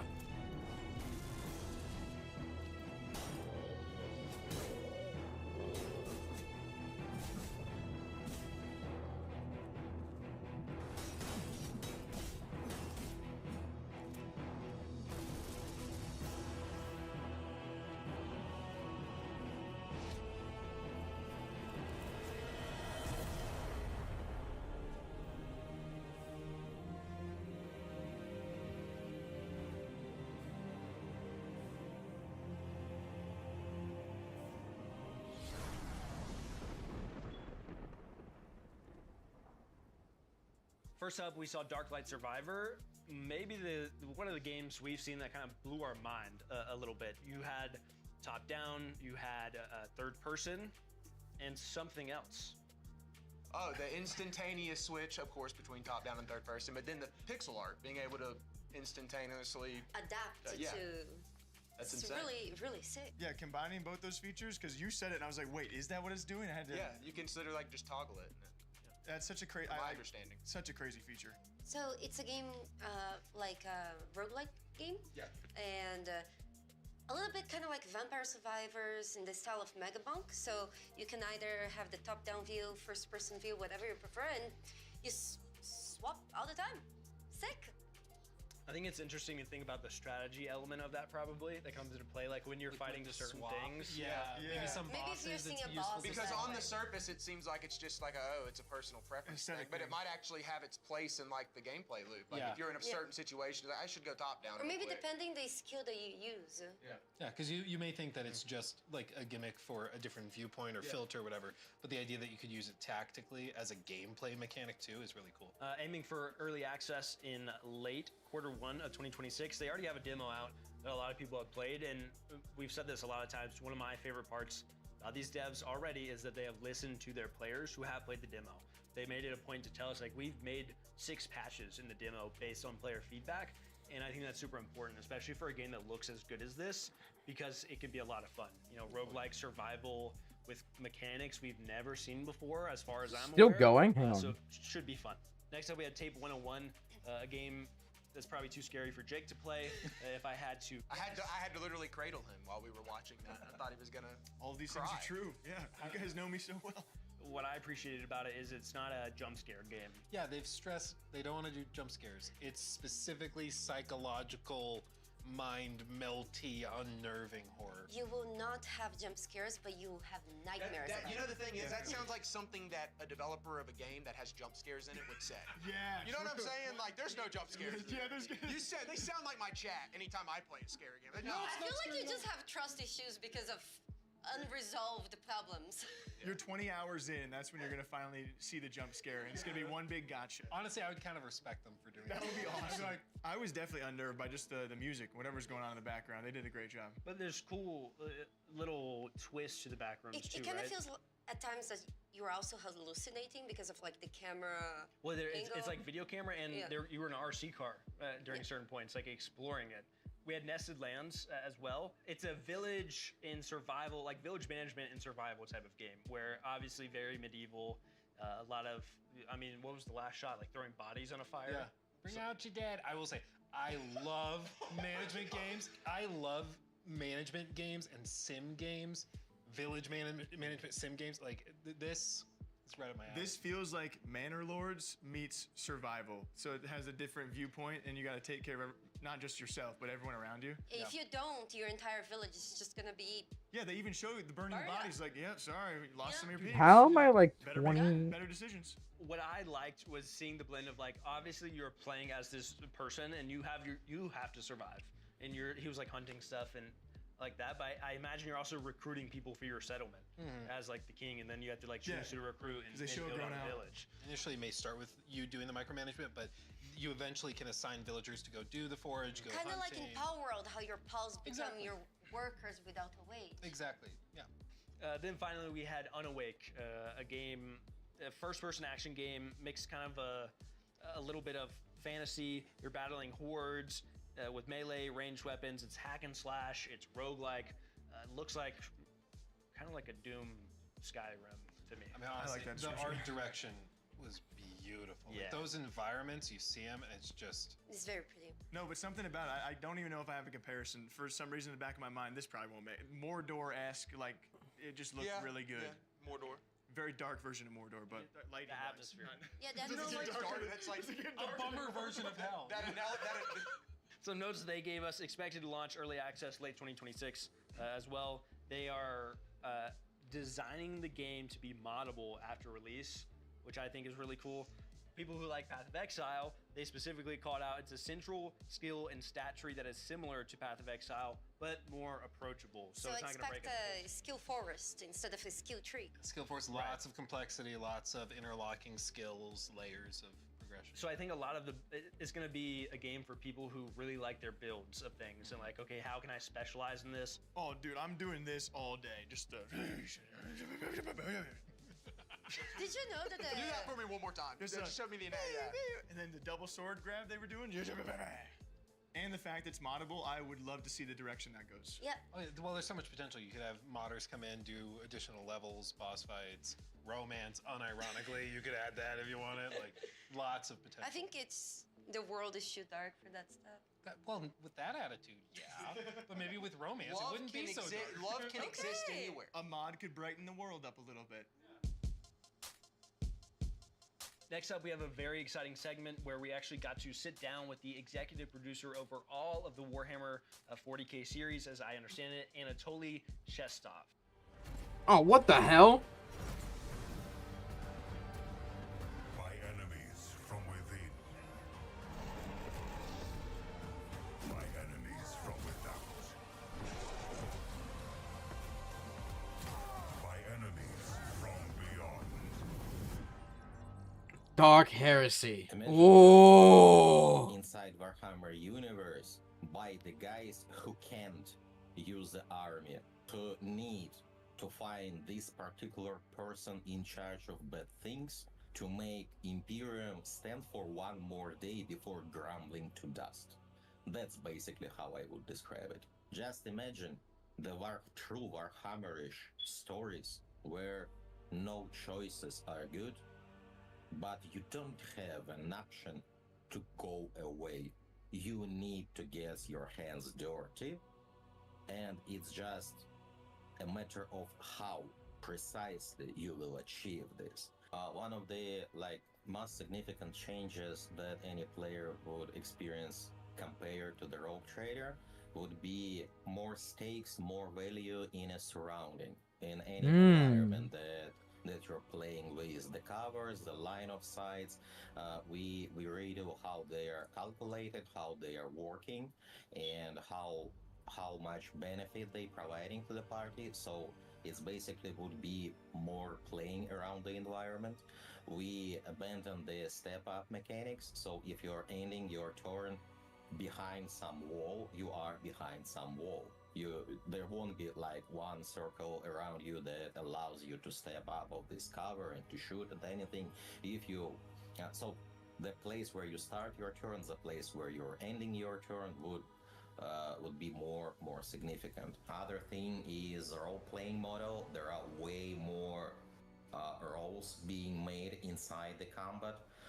Interesting. Lots of the things making you roll something, lots of the things make your opponents roll something, so it's not just your weapon skill or ballistic skill, it's way more significant influence of the role-playing choices that you've made previously. Almost all of the combats in the game will have alternative ways to finish them, not just killing all of your enemies. We are allowing player to target specific parts of the body of the enemies And by doing this, we're allowing to make your opponent lose an option to move or lose the option to use abilities. There are different ways how you can tactically approach your desire, your design of how to proceed with the combat.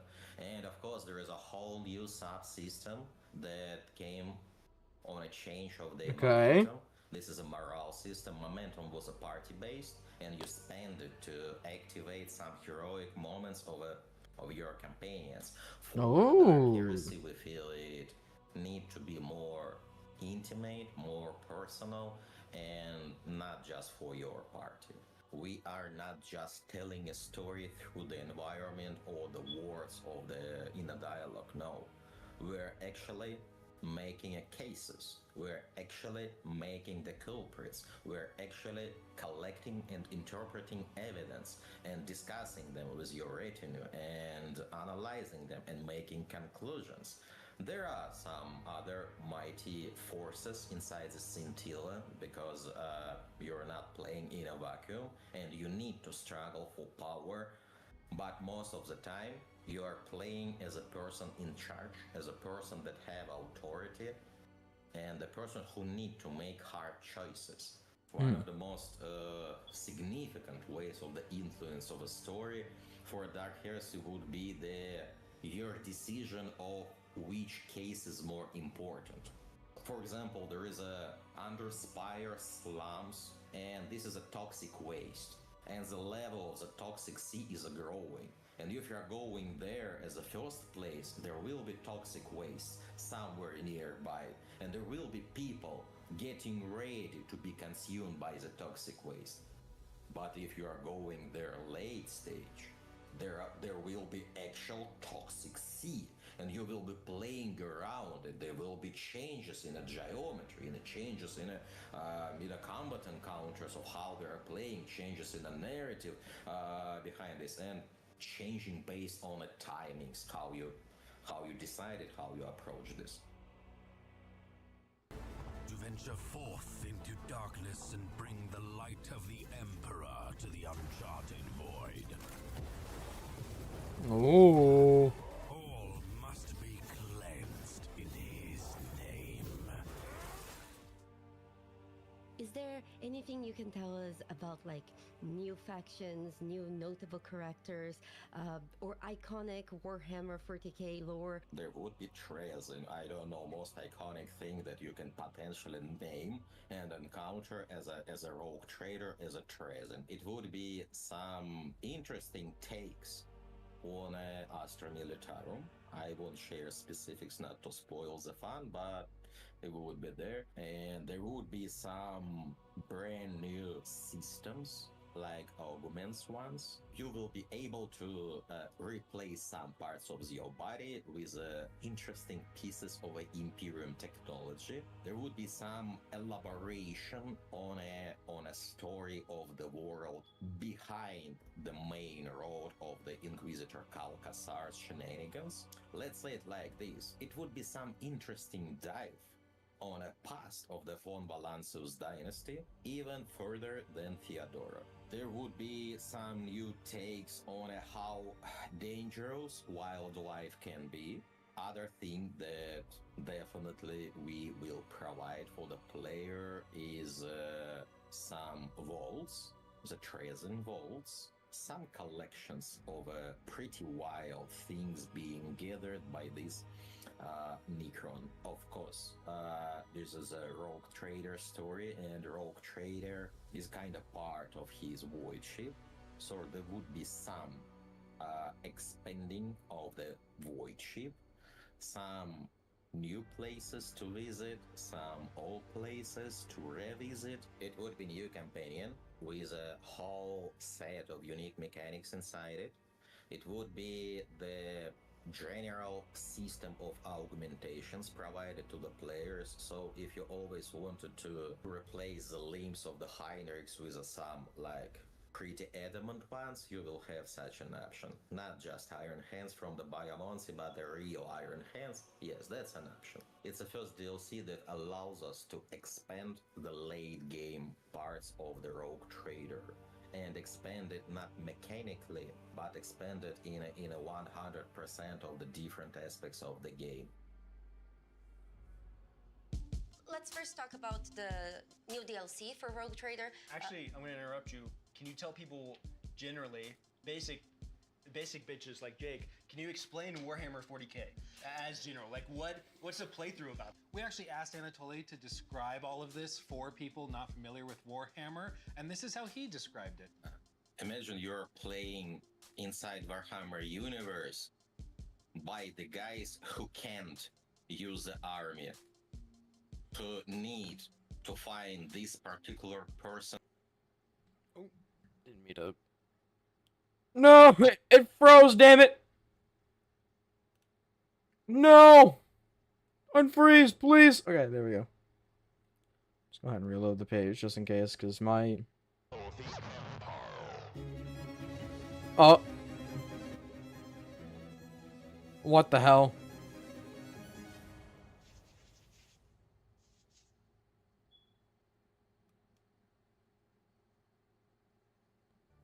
This is Ricard Pillosu, and I am the co-founder at Epicteros Entertainment. I'm here to tell you... Okay, so I was told this is going to be like 3.5 hours long or some shit. So, like, here's what I'm going to do, right? We're going to quit doing this, right? I'm going to react to the rest of this on the next stream. Because I've been sitting here for like 3.5 hours just watching shit. So here's what we're going to do, chat. Alright. I'm going to turn my Xbox on.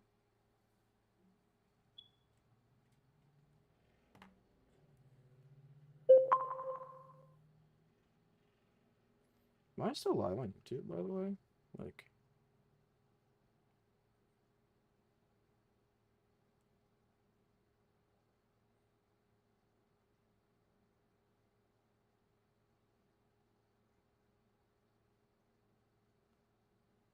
I am. Okay. Sick. So here's what we're going to do. Go ahead and do. I want to continue Rogue Trader.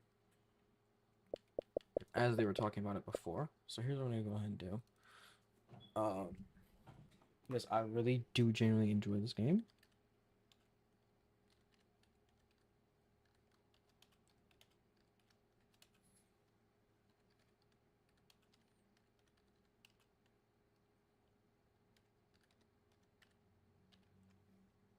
And I want to go ahead and get back into it with you guys. So, Rogue Trader. Let's do it.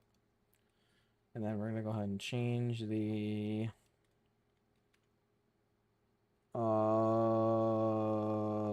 This? How do I... Settings? Is it canvas settings? Canvas. Alright. So, I'm done reacting for now. I'll check out the rest of it later. But for now, let's get back into some Rogue Trader chat. Now, we created our characters and we met a psyker and a soldier guy last time.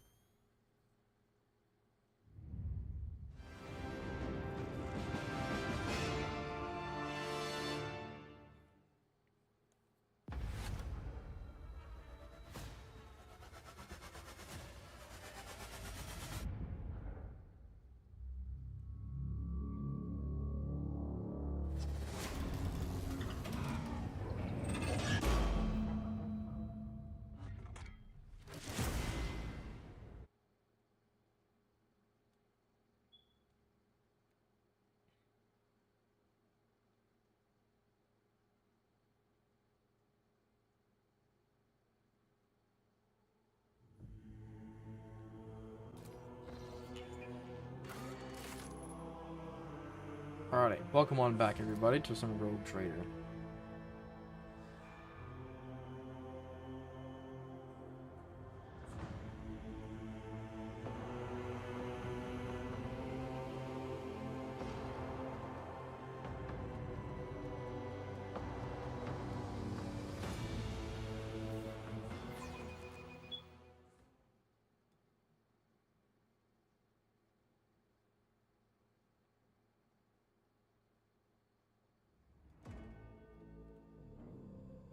Yeah.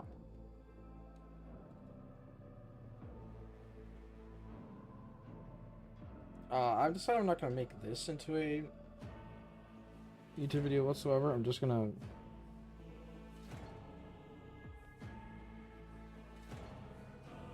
have it for myself. To be honest, I don't have it for myself, but have this be just one of the streams that I do.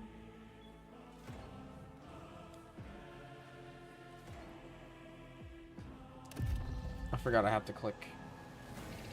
With each step, I forge my destiny among the stars. Andy, hello! Good to see you, friend. How are you?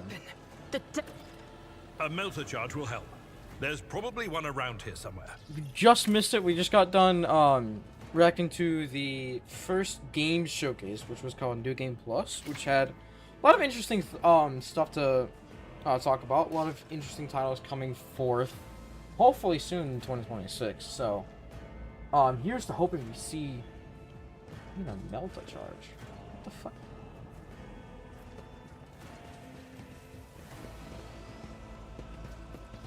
Yeah, we just moved on to some good old Rogue Trader, which is a Warhammer turn-based RPG.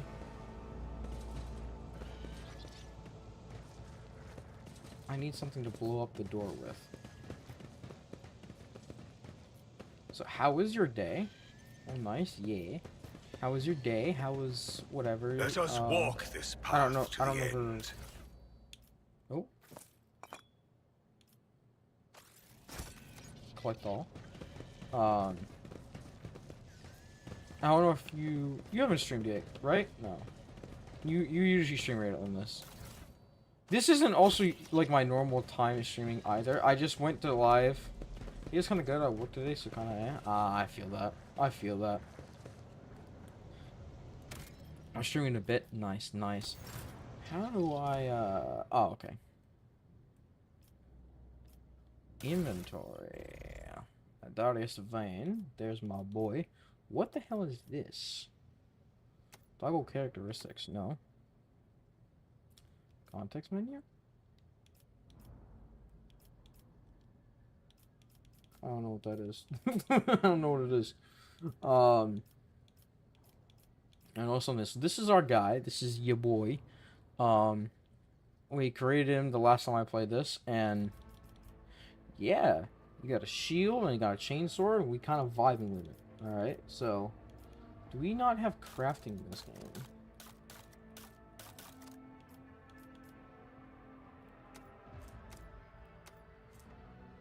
Oh. Oh. Got it. We shall reclaim what is rightfully ours.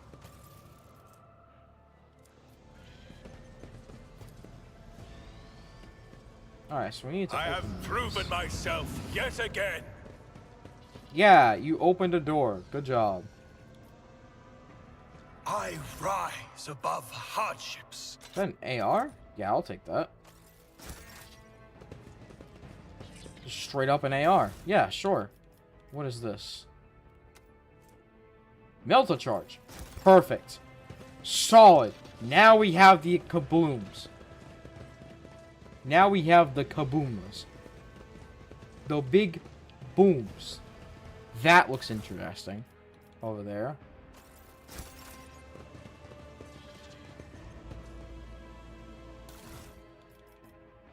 Ooh, some gauntlets. Yes, please. Finally. Some armor. No component, no component, no component. Okay, so we don't have anything else right now. Word! The divine watches over us. But now, we have funny boom boom.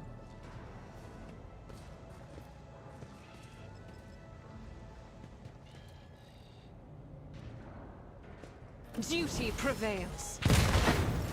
Yeah! There we go. Now, let's see what's through here. Oh, wait, we can level up. Alright, so I kind of want to,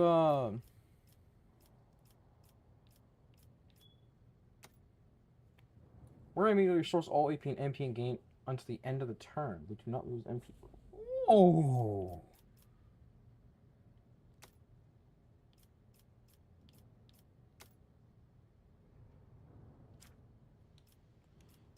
Like,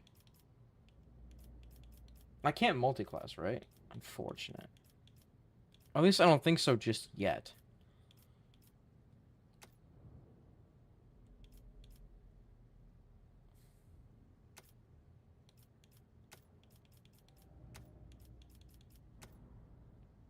No.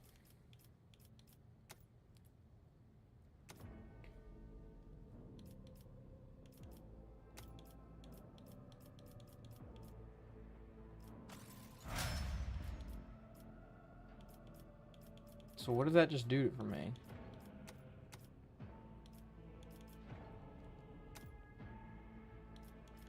Oh, I see. It's a wait, is it? No, I'm still confused.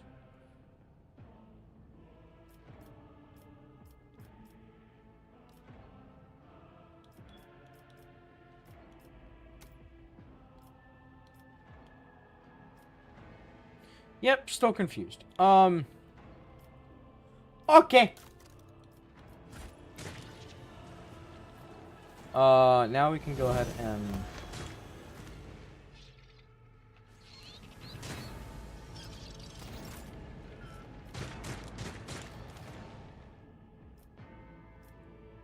what level advice up. do you seek?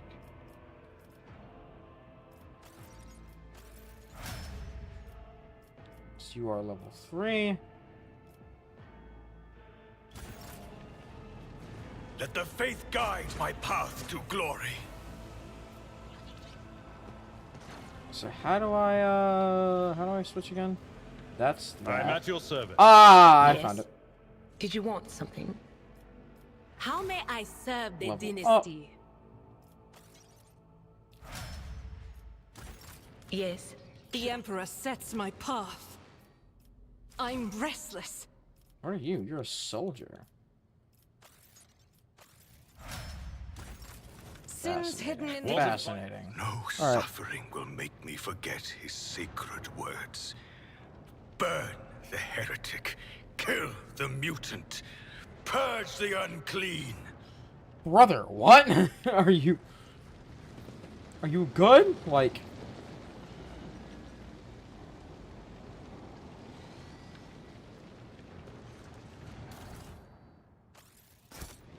what all? The duty prevails. Oh. Helmet time! Yes, sir! Know your duty.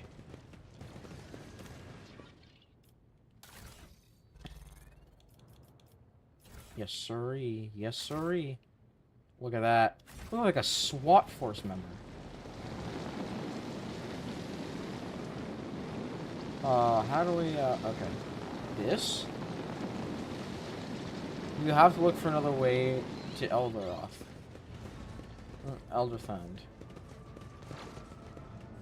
Got it. So this way, maybe? Stay faithful and you will be rewarded. Oh. This guy's going purple. Ooh, we're gonna want that.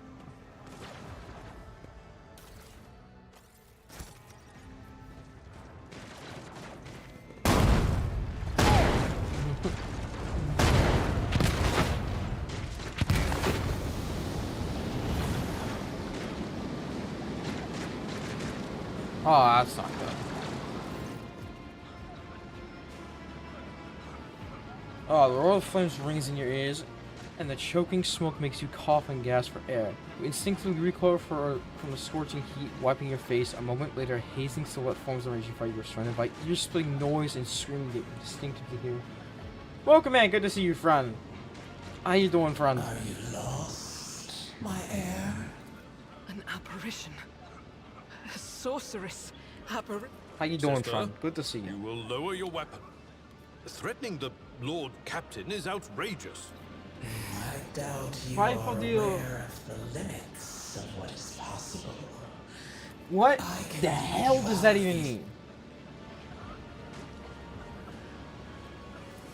Do not listen to this abomination. To the void with you. We need the people. Damn Reddit. What? Then we'll miss our chance to meet up with Edel.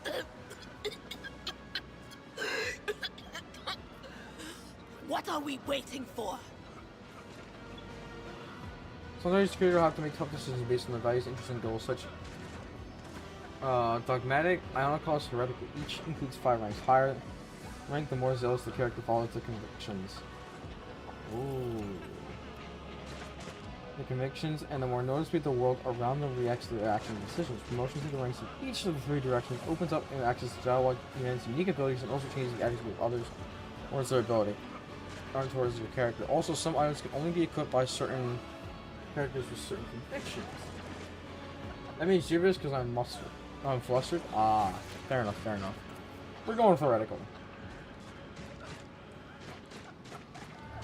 I will show you the way. Go on. Somebody said a thing that would 100% warrant a major reroute of my Honda for speed purposes. What?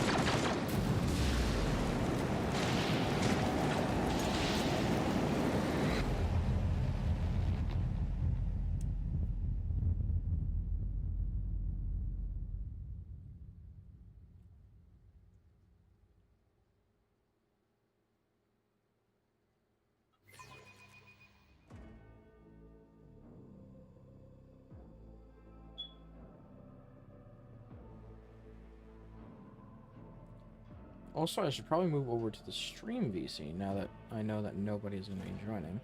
I went into the general VC that I had just to fucking have people like join for their reaction and stuff, but I guess nobody wanted to join. Fortify restoration loot, make a shitload of fortified destruction potions, drink potion, cast a cloak spell, one shot an entire dungeon instantly. Is that possible? What? What is this place? I don't know, Abelard. Maybe some kind of secret passage. And what are those crates?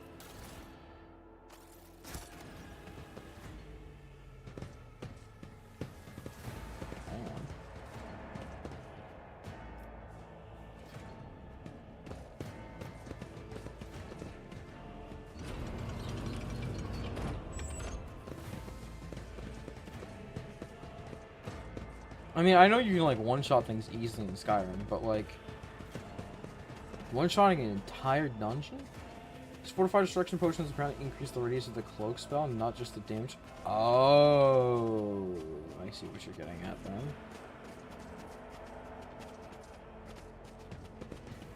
That sounds mighty nifty. Oh, what happened here? Oh. Well, damn. That's a problem. With each step, I forge my destiny among the stars. Wasn't she, that was the lady that hired me and called me her heir.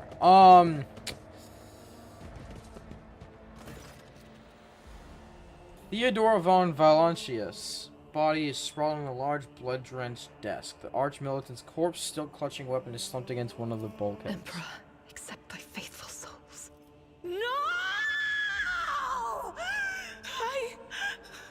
Lord Captain, I didn't hear a thing.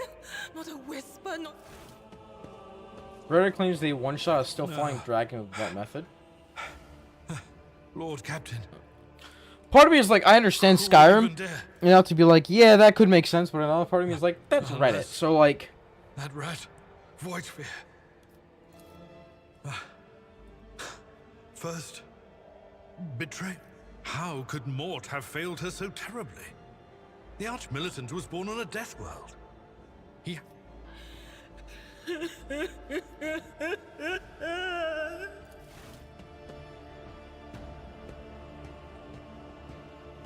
Oh yeah, what happened to this homie? Auto pistol shot went straight through Mort's forehead, spraying the floor and furniture. Ah! So he They probably didn't even see this coming.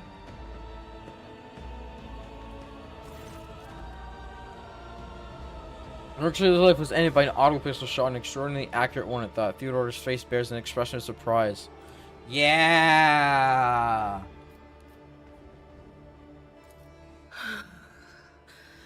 It doesn't work like that. I can try to read the... I see streaks of color, luminescence, blue lights, faces drawing closer. Lady Theodora and Conrad. Tainted witchcraft.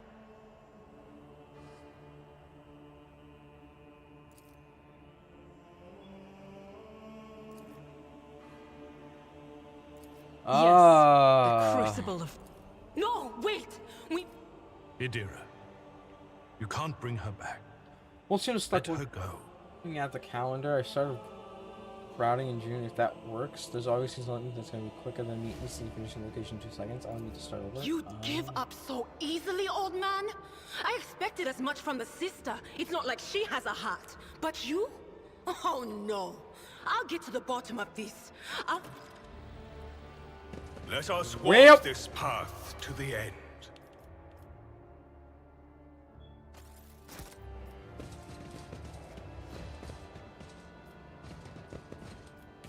Well, I would need to start over. I see, I see. Oh, this man has something on it.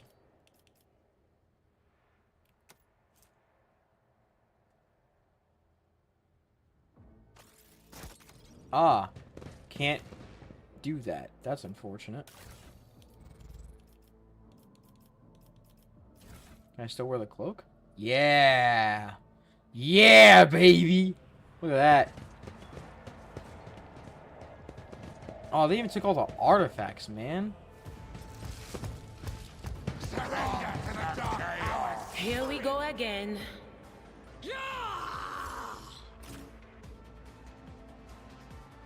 Actually, let's put you right here. We're gonna put you directly in front. I'll put you like right here, and then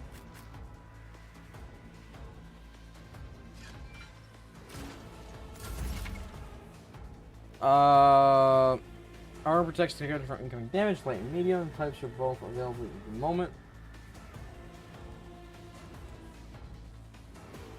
Okay.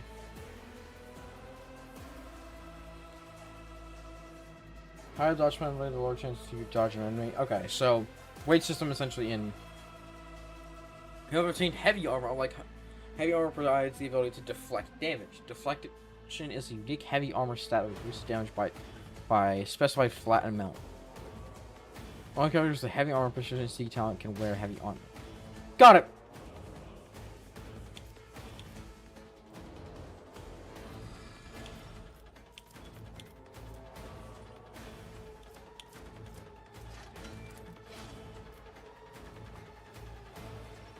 Oh, he is really tanky.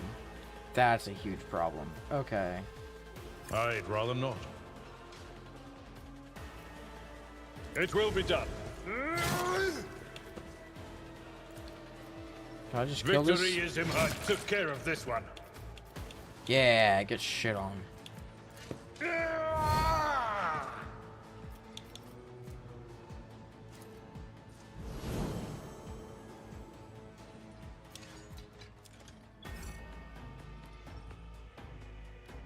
How do I... Is it... Oh, okay. I forgot already.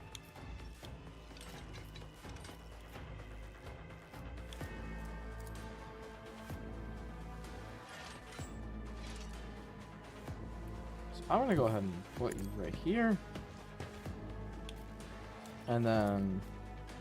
slam right into this dude.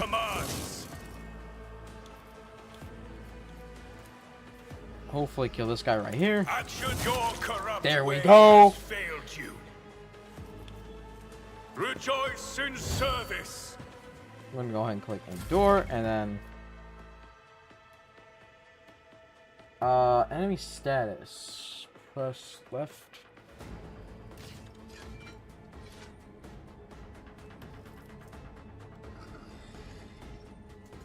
I did not mean to do that.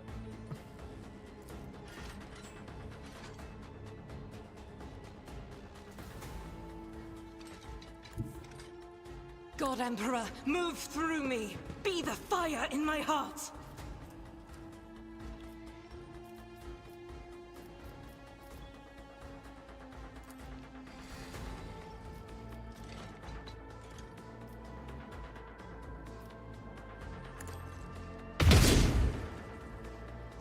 Okay. I'll do it. Doubt is for the weak.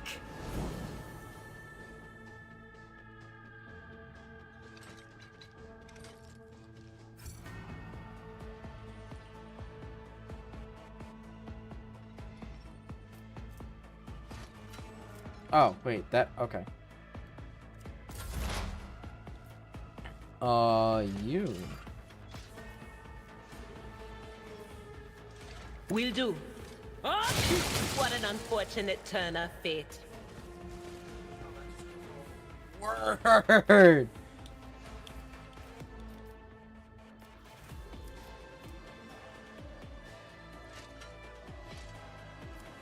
And then expose weakness. I'm not so sure. Ah, okay.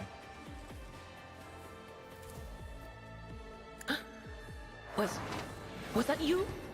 Or...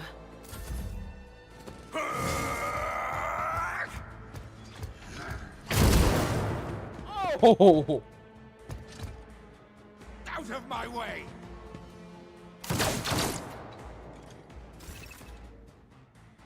Need a better understanding what trends in combat, checking the combat log. Okay.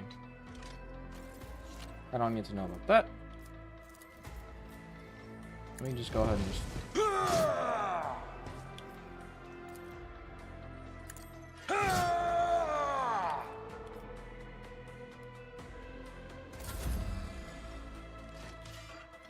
Alright.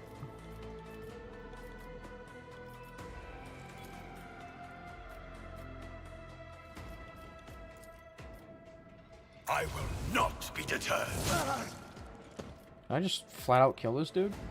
Wait, is that possible? The Yes, we Emperor. can. Yes, we can. Yes, we straight up just can. And so it shall be done. And now we do this. Right. Right. Oh no, I didn't mean to. Oh. Oops.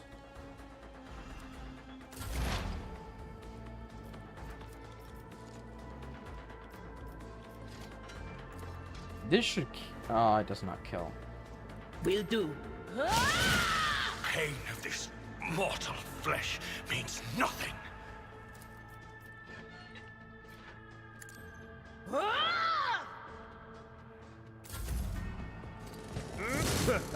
There we go. There we go. Huge damage. Oh, that was way too big of damage, my friend. Way too much there, pal. And then we're gonna go ahead and do this. And then I should be able to just kill here if I'm correct. This is right? beyond me. May the Divine's will be done. Rejoice in service. And Actions will then let sack him. this be the There we warning to go. all who oppose us. Let the faith guide my path to glory. Alright, let us begin searching people. Oh, okay. I forget that it just searches everybody in the area. So, oh, I can level up again?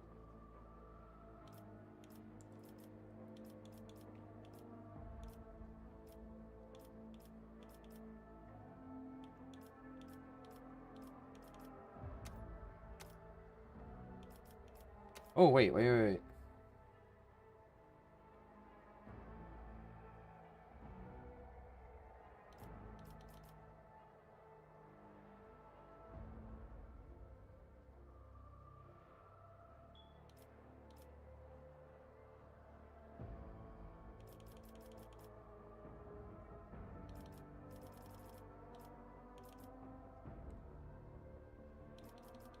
Area attacks. I don't want that. Open engagement. Reckless Fury.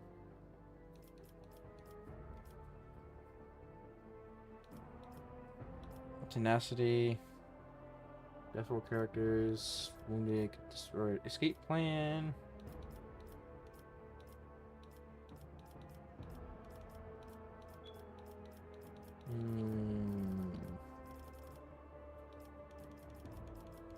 Bolter weapon proficiency.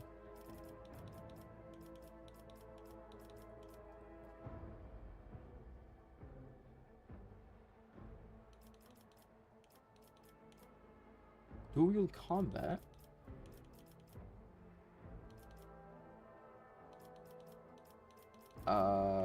Grenader. Is it just like a melee weapon specialist?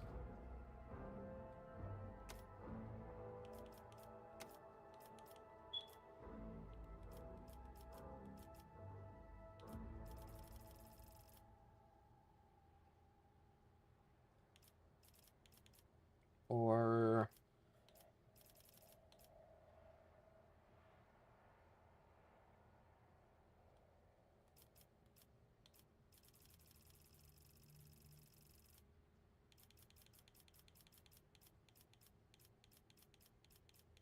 do we not have Chain Blade?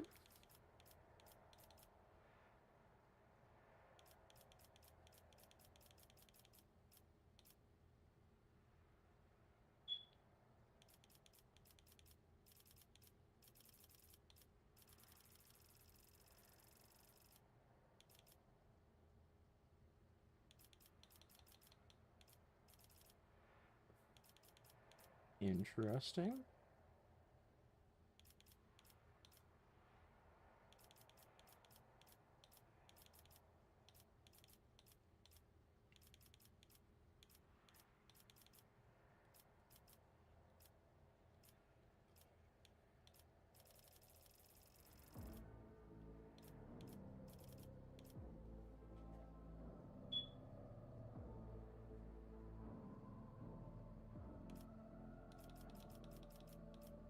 Ah.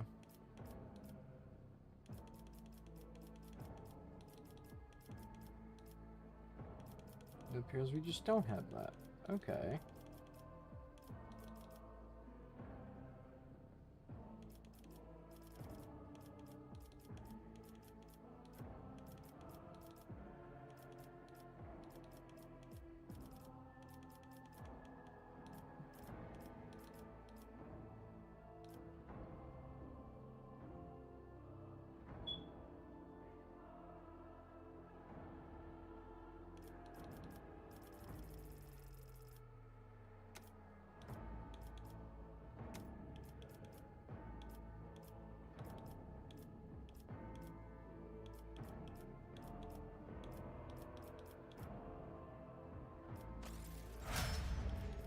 Does that stay? It does stay.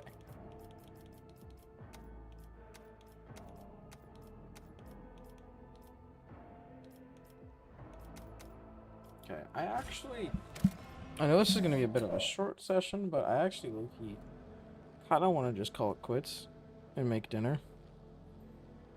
Because I'm not going to lie to you, I'm starving, chat. So here's what I'm going to do. I'm going to call it here. I may or may not go live later, I don't know. But I do definitely need to go and get something to eat. So, if you guys want to go and check out any of the socials, I have them linked right down here using this nifty little command. YouTube, Discord, TikTok, etc. So, God bless you guys all. Please stay safe. Hope you guys have every great times, whether it be day, night, etc. Whatever. I'll see you guys.